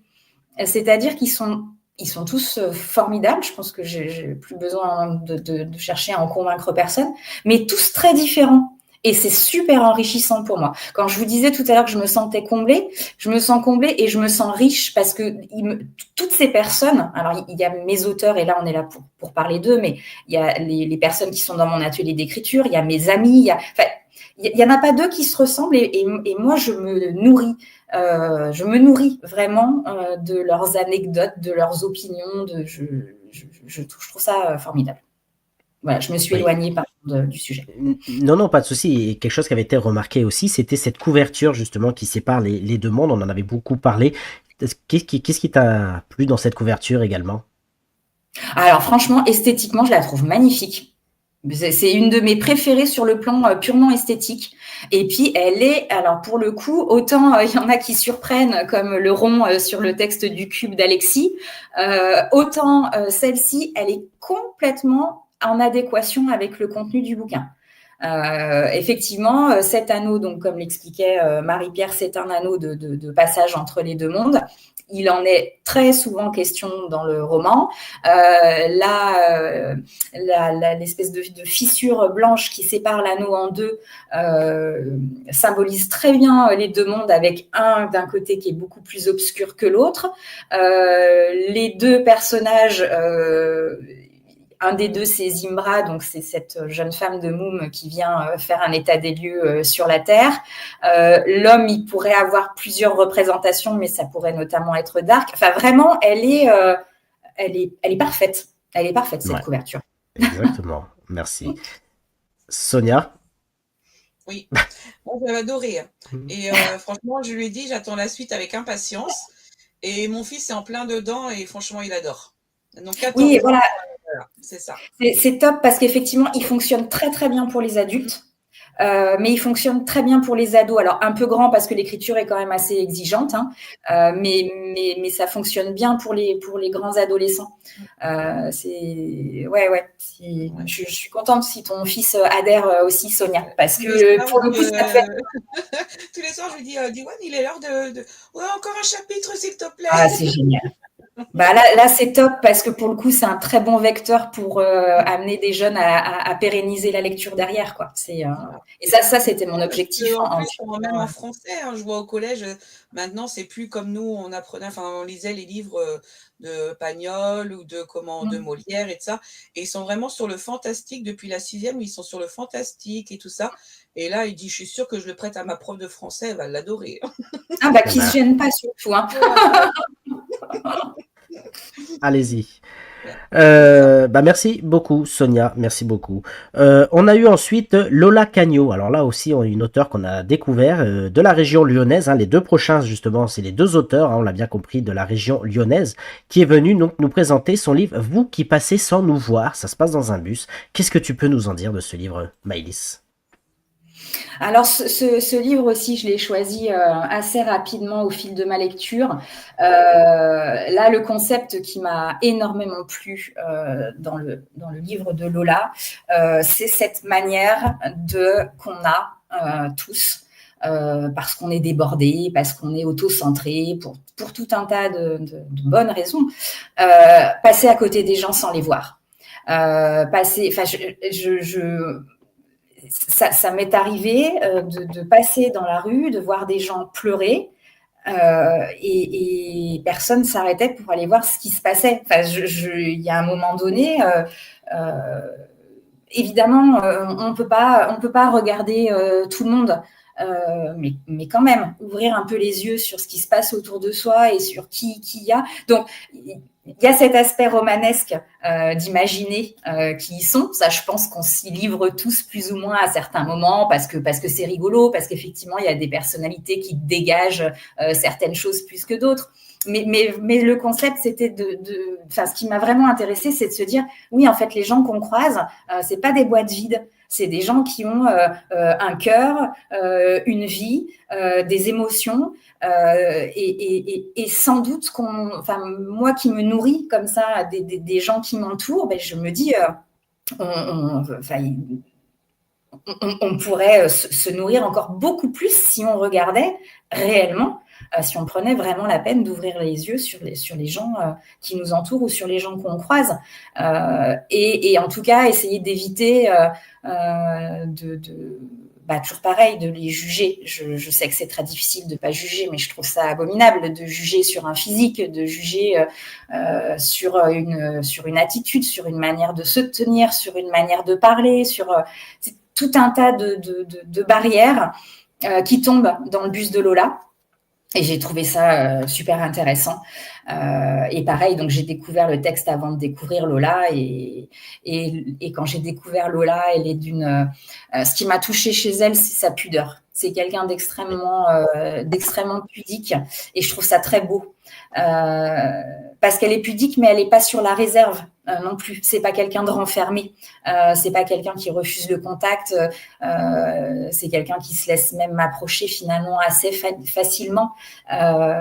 Mais elle a une élégance, Lola. Voilà, c'est qu'elle a une vraie élégance et j'ai beaucoup aimé ça. J'aime beaucoup ça. Et ben, c'est ce qu'on a apprécié également aussi. Merci de le rappeler, Maëlys. Sonia? Oui, c'est une personne en fait énigmatique. On a envie de la connaître. On a envie de savoir ce qu'elle cache sous son grand chapeau. Oui, le chapeau rouge, effectivement, on en a parlé. Voilà. Donc, vous qui passez sans nous voir, donc de Lola Cagno. Voilà, l'auteure lyonnaise. On termine avec donc Alexis Bringuier, qui est venu donc, et je me trompe pas, mercredi, qui est venu nous présenter une simple histoire de cube. Voilà, aussi. Donc, Maëlys, encore une fois, qu'est-ce que tu peux nous dire de cet auteur? Et après, on écoutera un extrait. Ouais, alors Alexis, donc lui aussi, j'ai découvert son texte avant de le découvrir lui. Alors, je dirais... Je dirais, Sonia, un peu ce que tu as dit tout à l'heure au sujet des personnages de Bernadette. Moi, j'ai adoré détester Antoine. J'ai perçu effectivement dans cet Antoine tout ce qu'il pouvait avoir d'agaçant et de faible, parce que je trouve que c'est un homme faible. Et en même temps, il est touchant dans sa faiblesse. Parce qu'il n'est pas hypocrite, parce qu'en fait, il est juste comme ça et qu'il ne cherche pas à vous faire croire je ne sais pas quoi. Je pense qu'il y a beaucoup de gens... alors, quand je parle de faiblesse, là, en réalité, je parle de lâcheté. Et je pense qu'on est beaucoup à être lâche à certains moments, sauf que c'est honteux. Et c'est honteux quand on a trop d'orgueil. Pour moi, Antoine, il n'a pas d'orgueil. Et j'ai, pour le coup, beaucoup d'admiration pour les gens qui n'ont pas d'ego, qui n'ont pas d'orgueil, parce que je pense que c'est quelque chose vraiment qui nous pollue. Alors, je vais citer quelqu'un qui est très représentatif du fait de ne pas avoir d'orgueil. Hein. Attention, là, je parle pas du tout de lâcheté ou de quoi que ce soit. Quelqu'un que j'admire énormément parce que cette personne n'a pas d'orgueil et que du coup, elle est d'une authenticité incroyable, c'est Ali.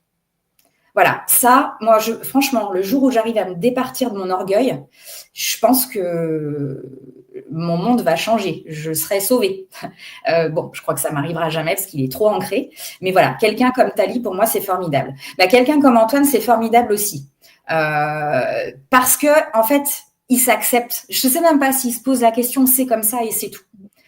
Et ça, j'ai trouvé ça très séduisant. Et quand j'ai rencontré Alexis, alors Alexis, pour moi, c'est quelqu'un de très fort pour le coup, et de plutôt très courageux. Donc, c'est pas Antoine. En revanche, il a cette authenticité. C'est pas quelqu'un de simple du tout. Il est même plutôt très complexe. Mais dans sa complexité, il analyse, il pose. Alors ça, c'est peut-être ses talents de psychanalyste, mais c'est quelqu'un dont je suis très proche et qui m'aide beaucoup dans la prise de décision, parce que pour moi, il est la force tranquille. C'est ce que je te disais tout à l'heure, Sonia. C'est cette authenticité, c'est que il se cache pas derrière son petit doigt. Il a aussi une forme de pudeur, un peu comme Lola, et d'élégance.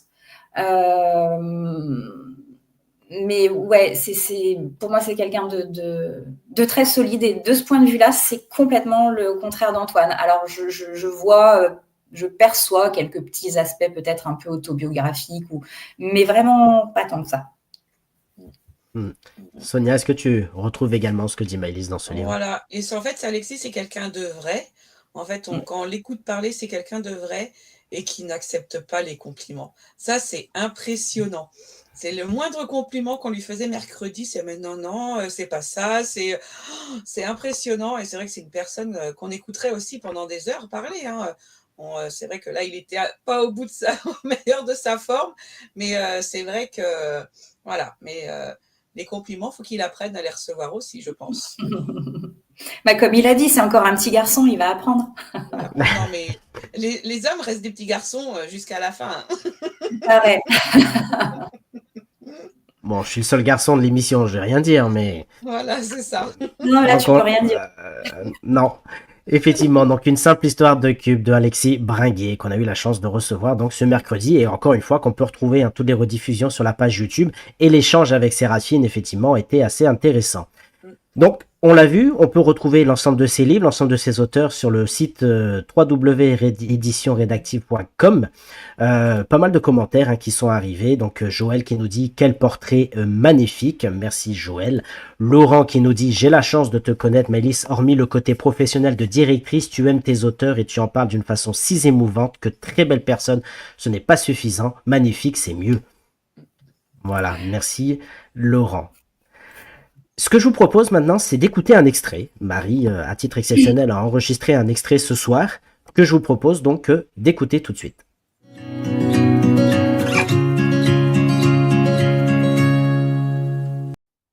Marie Méran présente un texte de Maëlys Père des éditions Rédactive. Rédactive, c'est un rêve d'enfant. Un rêve parfois émaillé de petits passages plus sombres, mais dont j'espère ne jamais me réveiller, quel qu'en soit le prix, sueur froide, cauchemar, terreur. Qu'importe le chemin, ce qui compte, c'est cette aventure humaine incroyable. Et cette aventure humaine, c'est avant tout à mes auteurs que je la dois. Je la dois à ces écrivains, dont le talent n'a d'égal que la grande humanité et la finesse d'esprit. Chaque fois que l'un d'entre vous s'exprime, que ce soit dans Entre l'encre et les mots, en conférence, en dédicace, ou même dans l'intimité, je me sens fier, tellement fier de vous avoir découvert. Car si, comme je ne cesse de le répéter, la lecture est d'utilité publique, si je crois profondément en ses multiples vertus, ma responsabilité d'éditrice est de filtrer, afin que seule la substantifique moelle de la littérature parviennent entre les mains de vos lecteurs, ces lecteurs avides de beauté, de rêves, de voyages, de réponses. Vous savez à quel point la route est longue et semée d'embûches, et sans votre confiance, votre amitié et la solidarité qui vous lie, il est des obstacles que je n'aurais jamais franchis, et les éditions rédactives, même si elles restent modestes, n'auraient rien de la petite notoriété dont elles bénéficient aujourd'hui. La notoriété d'une maison sérieuse, consciencieuse, engagée, solidaire et ambitieuse. Sans vous, pas de salon, pas de séance de dédicace, pas de plateau, aucune visibilité, car aujourd'hui, et tant que je n'aurai pas définitivement relevé le challenge de la diffusion, c'est vous qui rendez visible, vous qui faites de mon rêve une réalité, vous qui embarquez les lecteurs dans vos univers respectifs. Si j'assure le lien entre vous, mes auteurs et vos lecteurs, et ce en essayant de mettre vos textes en valeur, en faisant de beaux objets, en m'efforçant de les rendre disponibles au plus grand nombre, c'est bien vous qui faites vivre ce projet auquel je crois tant. Alors, cette émission est pour moi, ce soir, l'occasion de vous remercier du fond du cœur, pour l'amour et la confiance que vous me témoignez au quotidien. Je sais que, lorsque vous me confiez vos ouvrages, quels qu'ils soient, c'est une part de vous qui se livre à moi, avec pudeur certes, mais authenticité. Et lorsque je finis par vous rencontrer, vraiment, je réalise à quel point vos textes ne trompent pas. Votre sincérité, votre grande intelligence, votre humilité et vos préoccupations humaines multiples transpirent dans vos écrits. C'est ce qui en fait la qualité incomparable qu'ils revêtent à mes yeux. Je ne sais pas ce qui nous attend. Je ne sais pas si je saurai vous embarquer tous dans mon navire s'il devient paquebot, mais je sais que je n'oublierai jamais le moindre d'entre vous. Je n'oublierai jamais que chacun d'entre vous m'a conduite là où je me trouve aujourd'hui, et j'y suis bien. Je n'oublie évidemment pas Alexandra, Nathalie, les imprimeries Clip, Jean-Philippe, Bruno et mes enfants, ainsi que tous ceux qui m'accompagnent au quotidien, malgré les difficultés. Enfin, un grand merci à Florian pour son engagement sans faille, à Sonia, dont les chroniques sont de plus en plus nourries et qui est de plus en plus spontanée à l'antenne, et à Séraphine, dont je connais le parcours et les efforts, et qui devrait finir par comprendre à quel point elle est lumineuse et brillante. Quant à toi, Marie, merci de m'avoir prêté ta voix pour vous adresser à tous mes remerciements les plus sincères. Prenez soin de vous, surtout, et soyez fiers et heureux de ce que nous avons construit ensemble. Rédactive par Maëlys Père. Merci à Marie pour cet extrait. Maëlys, est-ce que tu veux rajouter quelque chose? Je crois que j'ai à peu près réussi à tout dire. Non, pas à tout dire parce que j'aurais voulu citer plein de gens. Mais non, je suis contente que tu m'aies donné l'occasion de dire tout ça. Parce que je le dis de manière éparse. Mais là, j'ai l'impression que c'est comme si c'était officiel, tu vois. Eh ben, en tout cas, merci. Et puis il fallait effectivement, et je t'en remercie, que je donne le change par rapport au live d'il y a 3 ans où c'est moi qui avais reçu ce type de témoignage et où j'étais tellement scotchée et émue que j'ai pas pu dire ce que j'avais à dire. Donc voilà, c'est fait. Et ben, en tout cas, merci à toi. Et puis, on voit les commentaires qui circulent. En tout cas, merci. Tous les auteurs te remercient. Et en plus, comme dit Patricia, que tu es comme quelqu'un de très modeste. Donc, vraiment, merci beaucoup. Joël qui nous dit, ouah, joli. Merci pour ce cadeau. Laurent qui nous dit juste bravo. Merci Marie, Dominique. Voilà, merci à tous.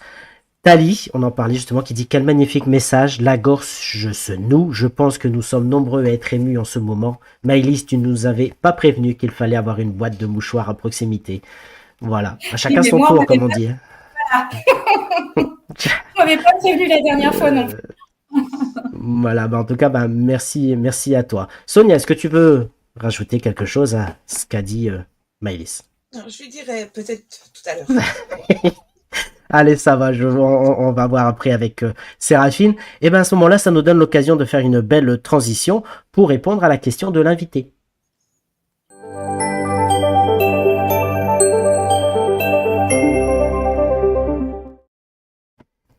Donc si vous nous rejoignez à l'instant, ce mercredi, on a reçu donc Alexis Bringuier qui est venu nous présenter son livre Une histoire de cube aux éditions Rédactive, puisque c'était à moi encore une fois à Rédactive. Maëlys, nous écoutons la question d'Alexis et ensuite tu pourras y répondre.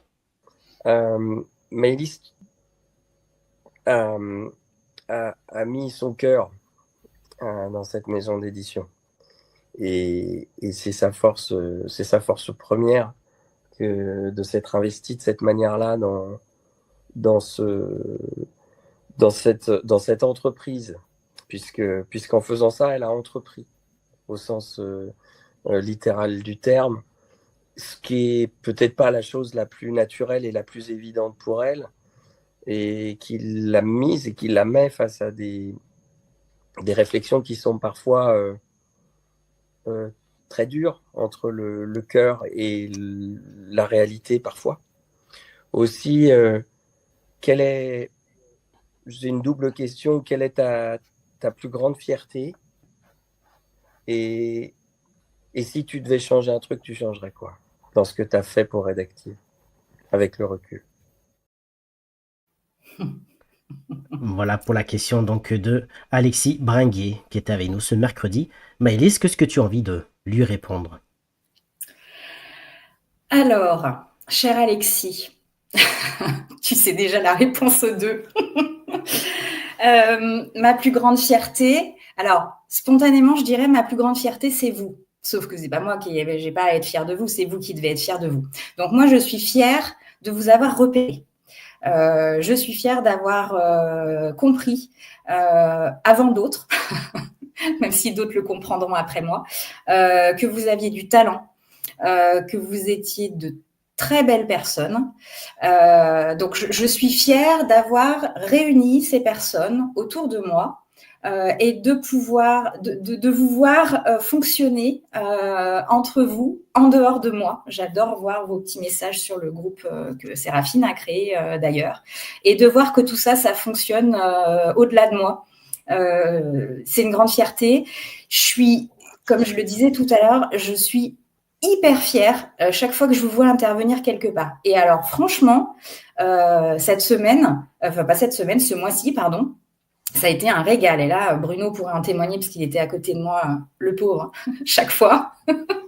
Et que chaque fois, je disais, oh, mon Dieu, mais qu'est-ce qu'ils sont impressionnants, mais regarde comme ils sont pertinents. Enfin, voilà, vraiment. Et je me dis, waouh, quand même, ouais, je me reconnais ce talent-là, quoi. Je pense que là-dessus, voilà. Donc ça, je suis super fière. Ce que je changerais aujourd'hui, c'est mon rapport à ce mot dont je pense qu'Alexis l'a choisi très, très sciemment, ce mot d'entreprise.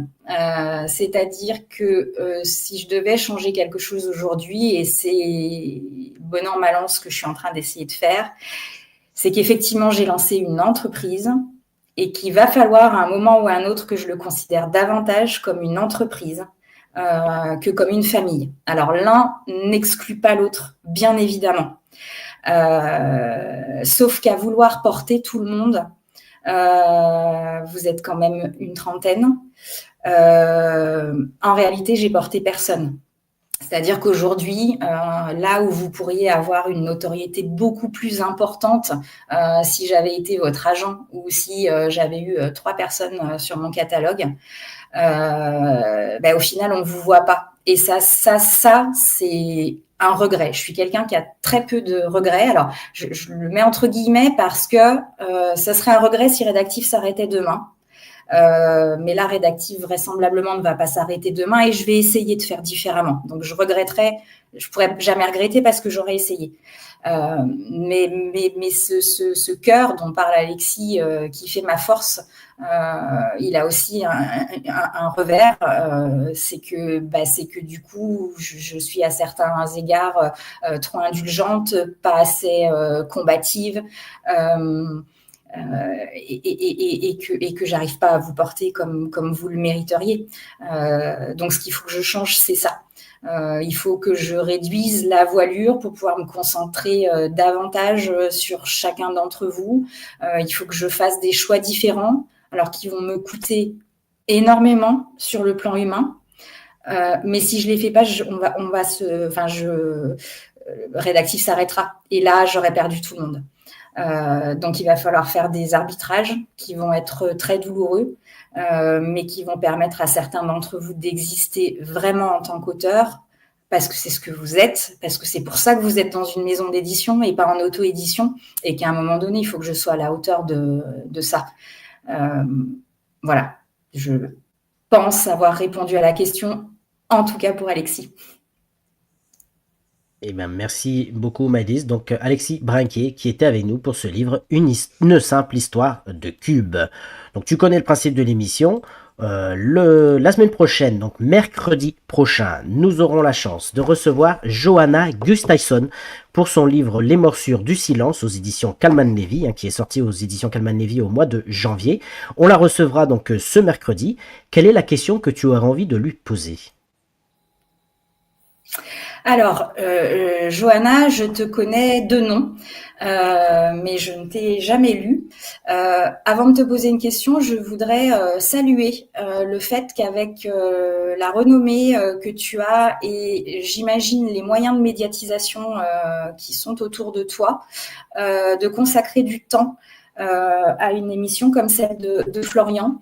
C'est valorisant pour lui, c'est valorisant pour les autres auteurs comme les miens ou comme moi qui sommes des anonymes par rapport à toi. Donc pour ça, je te remercie parce que pour moi, c'est une grande preuve d'humilité et j'y suis très sensible. Et ma question, alors elle sera peut-être un peu bateau.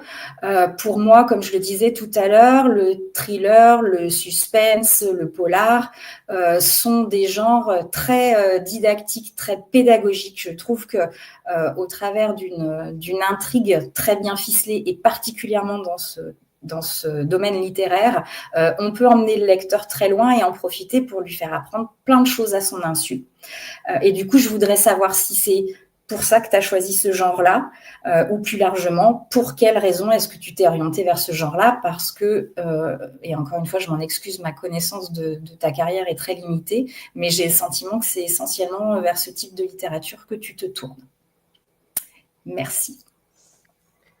Merci Maëlys pour ta question. Donc on diffusera donc à Johanna donc ce mercredi, qui on le répète viendra nous présenter son livre Les morsures du silence, audition Kalman Levy. Sonia, juste comme ça pour nous donner faire un petit teasing comme on dit dans le jargon, qu'est-ce que tu peux nous dire sur ce livre? Eh ben, je ne connaissais pas non plus l'écriture de Johanna et franchement, elle m'a embarquée, mais alors dans un thriller psychologique,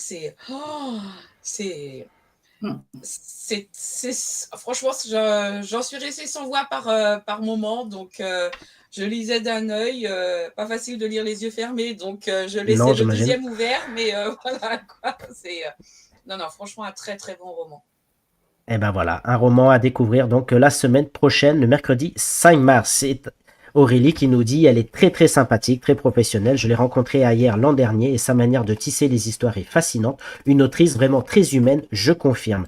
Voilà, et puis moi je suis d'autant plus heureux de le recevoir puisqu'elle faisait partie aussi des toutes premières auteurs que j'avais reçues lorsque la toute première émission avait été lancée pendant le confinement. Donc voilà, ça va être une retrouvaille assez sympa. Donc vraiment, merci beaucoup.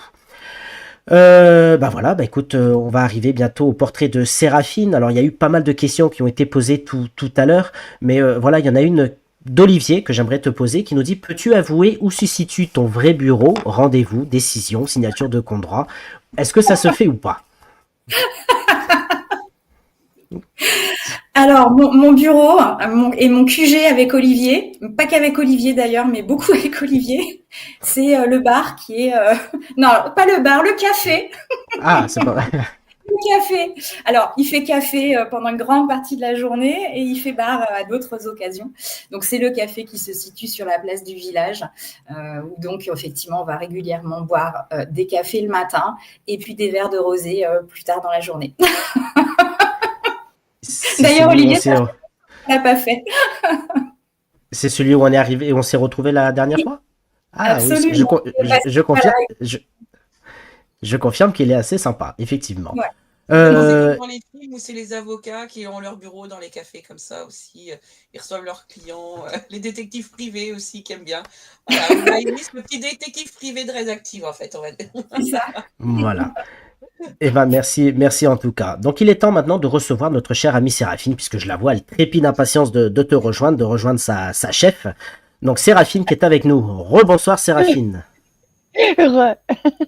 Juste avant de lancer ton jingle, puisqu'on rappelle, toi aussi tu es une auteure de Rédactive et que tu vas passer, donc comme on le dit dans le jargon, Maëlys sur le grill. Juste avant de lancer ton jingle, qu'est-ce que tu as envie de dire sur ce qui vient de se passer, sur cette première heure et demie pratiquement?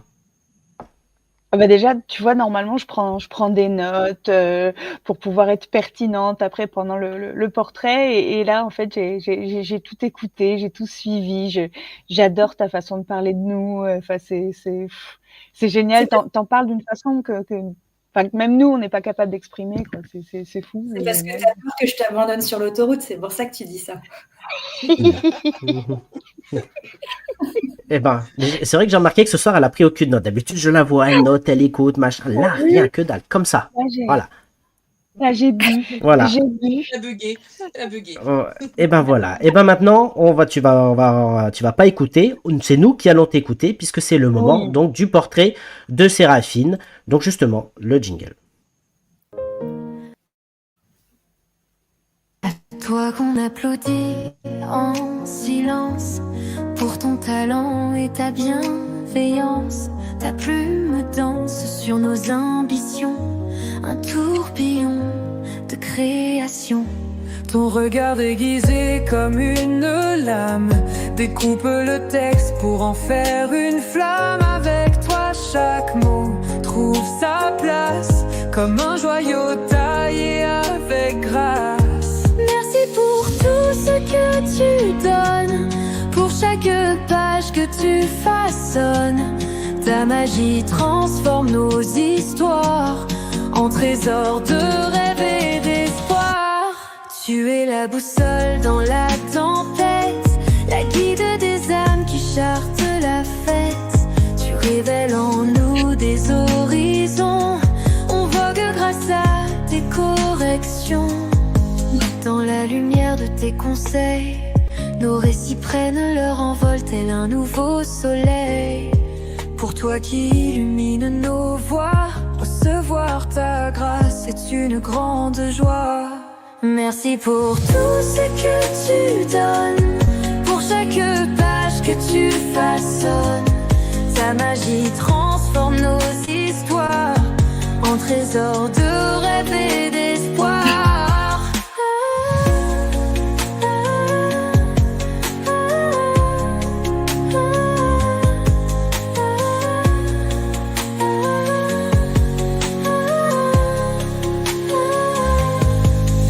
Dans la lumière de tes conseils, nos récits prennent leur envol tel un nouveau soleil.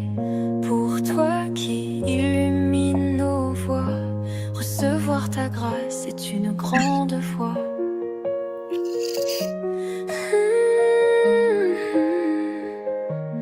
Merci pour tout ce que tu donnes, pour chaque page que tu façonnes. Ta magie transforme nos histoires en trésors de rêve et d'espoir. Merci pour tout ce que tu donnes, pour chaque page que tu façonnes. Ta magie transforme nos histoires en trésors de rêve et d'espoir.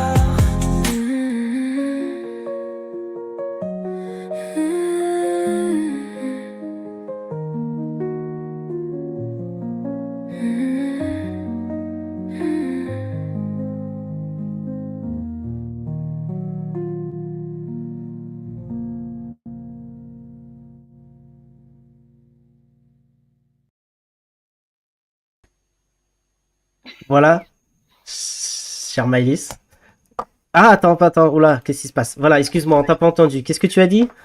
Je dis, vous êtes super pénible en fait. Ah bah, Putain, mais c'est incroyable. Sans déconner, c'est incroyable. J'ai l'impression d'avoir une compilation de 7 ans. Enfin, merci. c'est le... Je ne peux pas savoir ce que ça me fait, quoi. Ça lève tous les doutes. Enfin, merci. Eh ben, merci à toi. Merci. Oui, bah, si je rejoins Frédéric qui nous dit la pauvre. Non, mais c'est besoin de mouchoirs. Maëlys, magnifique, c'est toujours Isabelle. Voilà, merci. On t'aime, Maëlys. Voilà, prends-le bien, prends-le bien, prends-le bien. Bien sûr, je le prends bien. Je le ressens super fort, quoi. On a attendu la fin cette fois, t'as vu? C'est gentil. C'est vrai que c'est un petit peu le débat. Est-ce qu'on la lance au début? Est-ce qu'on le lance à la fin? Séraphine m'a dit, à la place de mon jingle, parce que je sais qu'elle adore son jingle, c'est lance ce visuel. Donc voilà. Donc en tout cas, ça a été un réel plaisir de t'avoir. Vraiment, entendez bien que quoi qu'il arrive demain, jamais, mais jamais j'oublierai tout ça, quoi. Jamais. C'est Rédactive et vous, c'est mon 3e enfant, quoi. Ça a une place dans ma vie énorme. Ça vient soigner plein de blessures, ça vient réparer plein de choses. Jamais, mais jamais j'oublierai, quoi. Jamais. Eh ben, Merci. Mais nous non merci à plus, toi hein. en tout Nous cas. non plus, je te rassure. Bon, je crois que Sonia va avoir besoin de petits mouchoirs aussi, donc ce que je propose, Vous voyez pleurer, effectivement, je pleurais. C'est eh ben dingue. voilà. Ah, Mais quelle idée de se maquiller aussi. Est-ce que je me suis maquillée, moi? Alors, allez, Séraphine, on lance ton vrai jingle et nous t'écoutons donc pour le portrait de Séraphine. Ah, mais il y a quand même opportunité.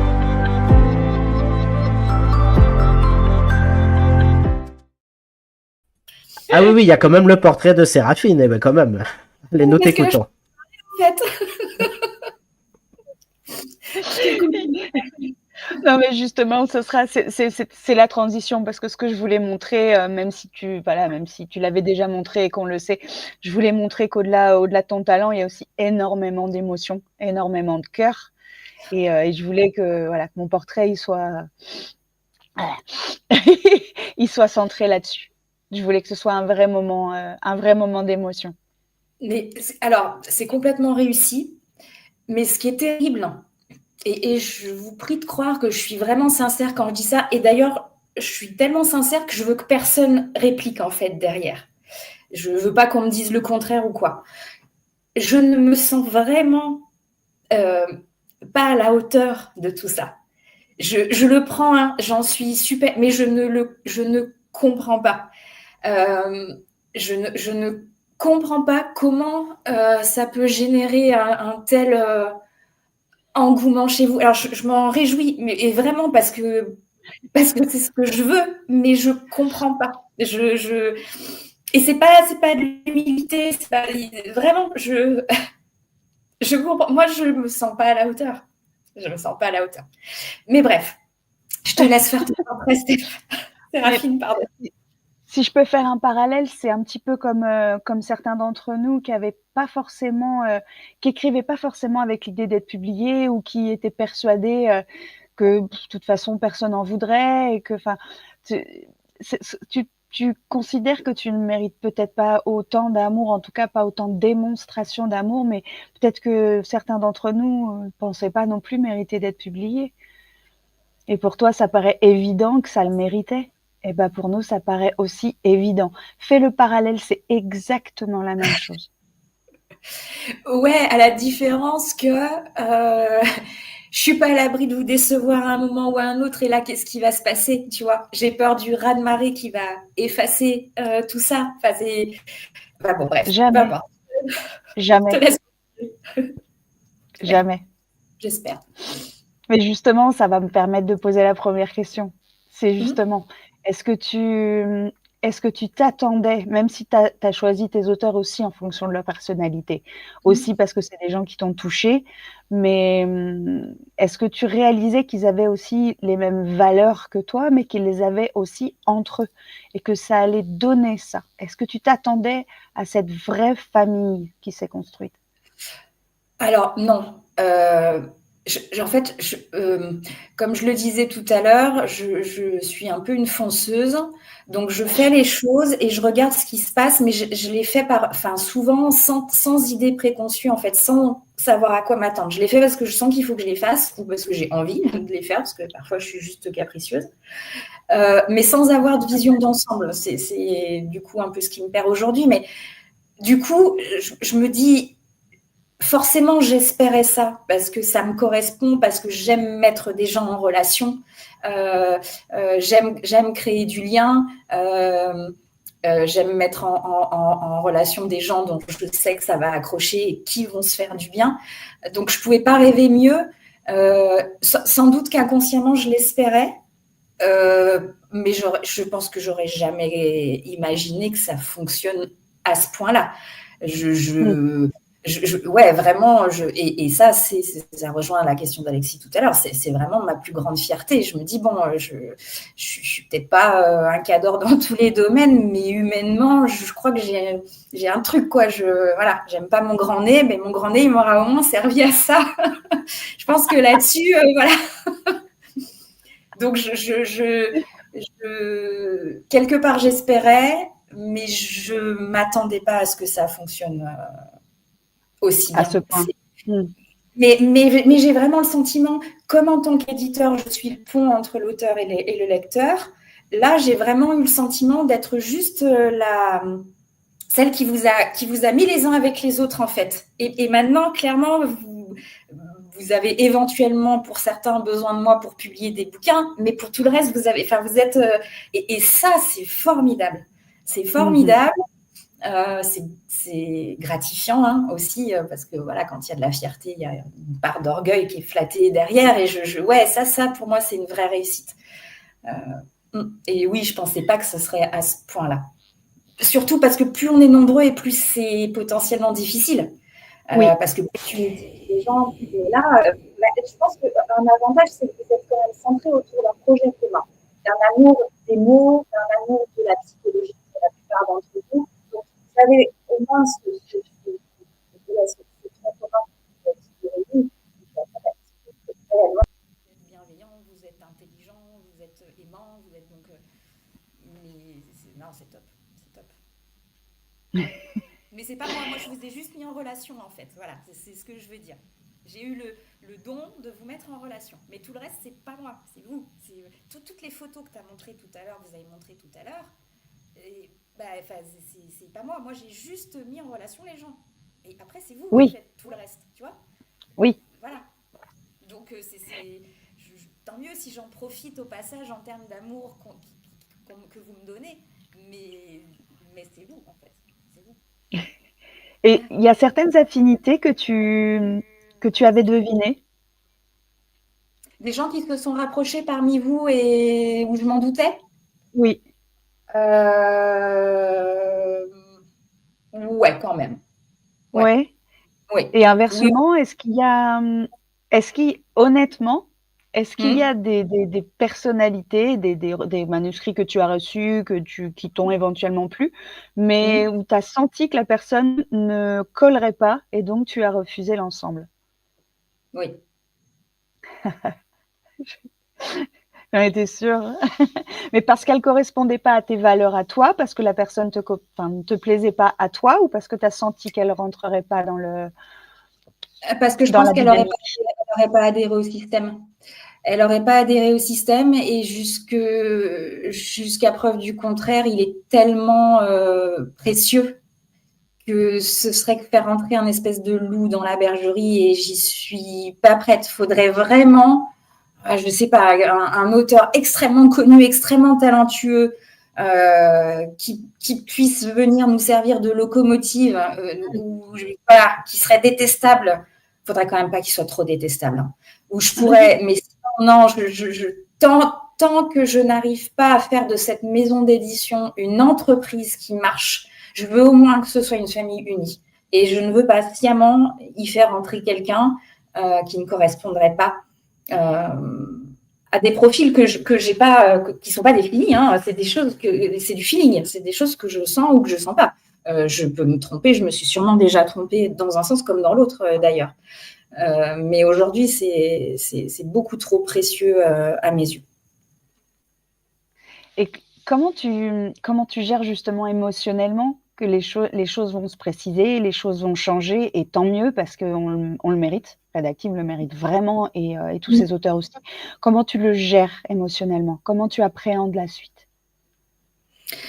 Je le gère de mieux en mieux parce que je m'y prépare, parce que je suis accompagnée, parce que j'ai commencé à poser des jalons dont vous êtes informés et que je vois globalement la manière dont vous réagissez. Oui. Parce que je suis de plus en plus persuadée qu'il vaut mieux, alors je vais parler très crûment, mais que j'en sauve 10 plutôt que j'en perde 30. Donc je chemine, mais évidemment, je pense que tout le monde s'en doute, c'est pas simple pour moi de me dire que potentiellement certains resteront au bord de la route. Voilà, mais il vaut mieux que ce soit certains que tous. Donc je chemine et je suis très bien entourée. Je suis très bien entourée pour ça. Et les manuscrits du coup de tes auteurs ou des auteurs à venir que tu ne pourras pas faire rentrer dans cette nouvelle ligne éditoriale, qu'est-ce que tu leur conseilleras? Est-ce que tu les lanceras vers l'auto-édition ou parce qu'on n'en a pas parlé de ça? l'intérêt de la maison d'édition et la difficulté de l'auto-édition ou le choix de l'auto-édition. J'aimerais bien que tu me parles de ça aussi, de l'auto-édition et de la façon dont tu les accompagneras vers l'auto-édition. Alors, je pense que je leur conseillerais d'abord de se tourner vers une autre maison d'édition, entre guillemets, traditionnelle. Si toutefois ils n'étaient pas retenus par une maison d'édition traditionnelle, bien évidemment que je leur proposerais un accompagnement à l'auto-édition plutôt que une maison d'édition à compte d'auteur voilà. Parce que aujourd'hui, pour moi, il y a deux plus-values, il y a deux intérêts à être dans une maison d'édition. Le premier, c'est de pouvoir se dire qu'on a été choisi par quelqu'un qui, a priori, a certaines compétences sur le plan littéraire, on va dire au sens large. La deuxième, c'est de bénéficier d'une structure qui a les moyens de mettre en avant, de commercialiser des ouvrages. Ce qui n'est pas mon cas aujourd'hui. Donc aujourd'hui, pour moi, la seule plus-value que j'ai pour vous, que je peux avoir à vos yeux, c'est qu'effectivement, je vous ai choisi en conscience, je vous ai choisi sur des arguments solides. On ne pourra jamais vous l'enlever. Mais aujourd'hui, tel que Rédactive est aujourd'hui, si vous partez dans l'auto-édition, vous ne vendrez pas plus mal. Donc je préfère, quitte à rester sur un schéma équivalent, que les personnes concernées aillent sur de l'auto-édition de qualité et continuent à aller sur les salons et à jouer sur la notoriété qu'elles ou ils ont acquis, à moins de partir sur une grande maison d'édition, plutôt que d'aller vivoter chez quelqu'un qui fera un travail qui sera, on va dire, équivalent au mien, mais où il n'y aura pas forcément en plus cette solidarité et cet amour qui est entre nous. Donc voilà, je ferai tout ce que je peux pour les accompagner vers des maisons d'édition solides qui défendront une ligne éditoriale qui pourront leur convenir. Et si ça ne fonctionne pas comme ça et qu'ils ou elles ont vraiment envie de continuer à être édités, je les accompagnerai sur un travail de qualité, mais qui sera en dehors du catalogue Rédactive. Donc on voit que ça va être difficile, mais ce tournant, il faut que tu te l'autorises, il faut que tu te l'offres. Il faut que tu te l'offres parce que tu vas l'offrir aussi à tout le monde. Et les plumes restantes, elles le méritent, mais je pense que c'est surtout les lecteurs qui le méritent. C'est ça. Je me dis aujourd'hui, bien sûr que je le veux pour mes auteurs, mais j'ai pas le droit de priver les lecteurs de vos textes, quoi. C'est pas possible. Voilà. Après, je sais pas si je vais y arriver, mais au moins, effectivement, j'aurai essayé et ça me permettra de pas avoir de regrets. Parce que si j'arrête aujourd'hui, sans avoir tenté la marche du dessus, je pense qu'un jour, j'aurai vraiment des regrets. Et je vais avoir 50 ans, il faut que je le fasse maintenant. Ça, c'est un autre regret, c'est de ne pas avoir commencé plus tôt. Mais bon, ça, je ne peux pas revenir dessus. En revanche, là, maintenant, je sais l'âge que j'ai et je sais qu'il ne faut pas que j'attende 10 ans de plus pour le faire. Oui. Puis, tu as eu du nez jusqu'à présent, comme tu le dis. Tu fonces, tu réfléchis après. Et jusqu'à présent, tu l'as fait, tu t'es lancé.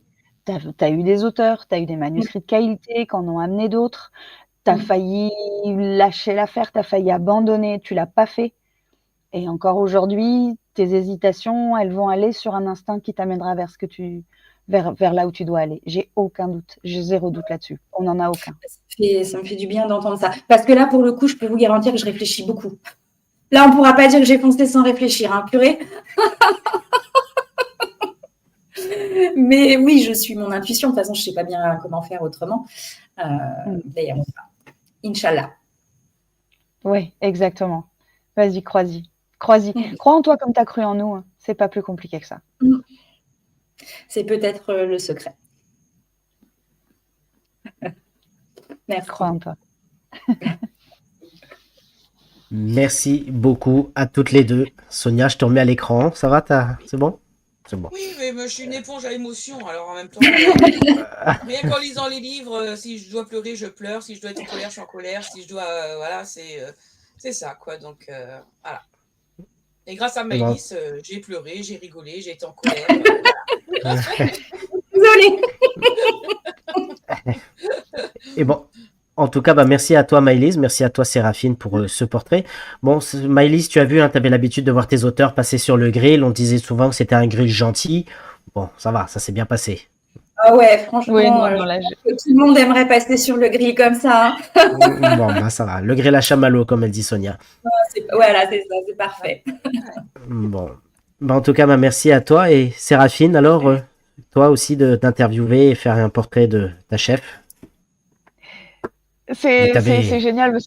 C'est pour ça que c'était pas un portrait, parce qu'en fait, ce qui était important, c'était encore une fois la petite vidéo. C'était voilà. Mais cette fois-ci, tu t'es vengée. Je suis contente que pour le texte, c'est chouette.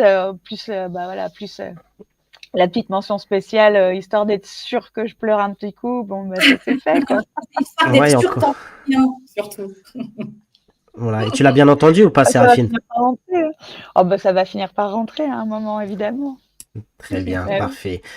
Je ne sais pas si tu as vu le commentaire de Jacques Laurent, Maëlys, qui nous dit « Tu peux tourner, Maëlys, on comprendra tes choix, tu dois t'envoler maintenant. » Joël qui dit « Jacques, tu as raison, tu dois prendre ton envol. Quel que soit le chemin à venir, rien ne sera effacé, dit Elisabeth Bérido. » Guillaume Pellegrin qui nous dit « Bravo pour votre pertinence. » C'est Isabelle qui est derrière, elle le répète. Et Frédéric qui nous dit « Encore pleine d'émotions, merci. » Voilà. Merci à tous. Merci à toi. Avant de te laisser le mot de la fin, je veux juste que Sonia nous dise ce qu'elle en a pensé de cette émission, de ce mois rédactive. Moi, j'ai adoré. De toute façon, tous les livres rédactifs, j'en suis dingue, comme on va dire. Et je remercie encore, du coup, Maëlys pour les envois qu'elle me fait et les pépites qu'elle me fait découvrir, surtout. Et merci à toi. Et pour le compliment de tout à l'heure. C'est bien normal, Sonia, et bien mérité. Merci à toi. Séraphine. Voilà, c'est ça, le mot de la fin. Le mot rédactif, c'était terrible pour moi. Je pensais que ça allait être plus facile parce que j'appréhendais forcément beaucoup d'arriver dans l'émission, même si j'en avais très envie. Et je pensais que le mot rédactif, ça allait me faire souffler et que j'aurais moins le trac. Et finalement, au contraire. Au contraire, je l'ai eu encore plus parce que c'était aussi mettre en valeur mes copains et mes collègues, et finir en plus par toi, Maëlys, ça a été d'autant plus dur finalement. Ce qui était censé être facile était d'autant plus prenant parce que forcément, et avec toute l'émotion qui va avec, c'est pas tout d'essayer d'être professionnel, mettre les émotions de côté, c'est très très très dur.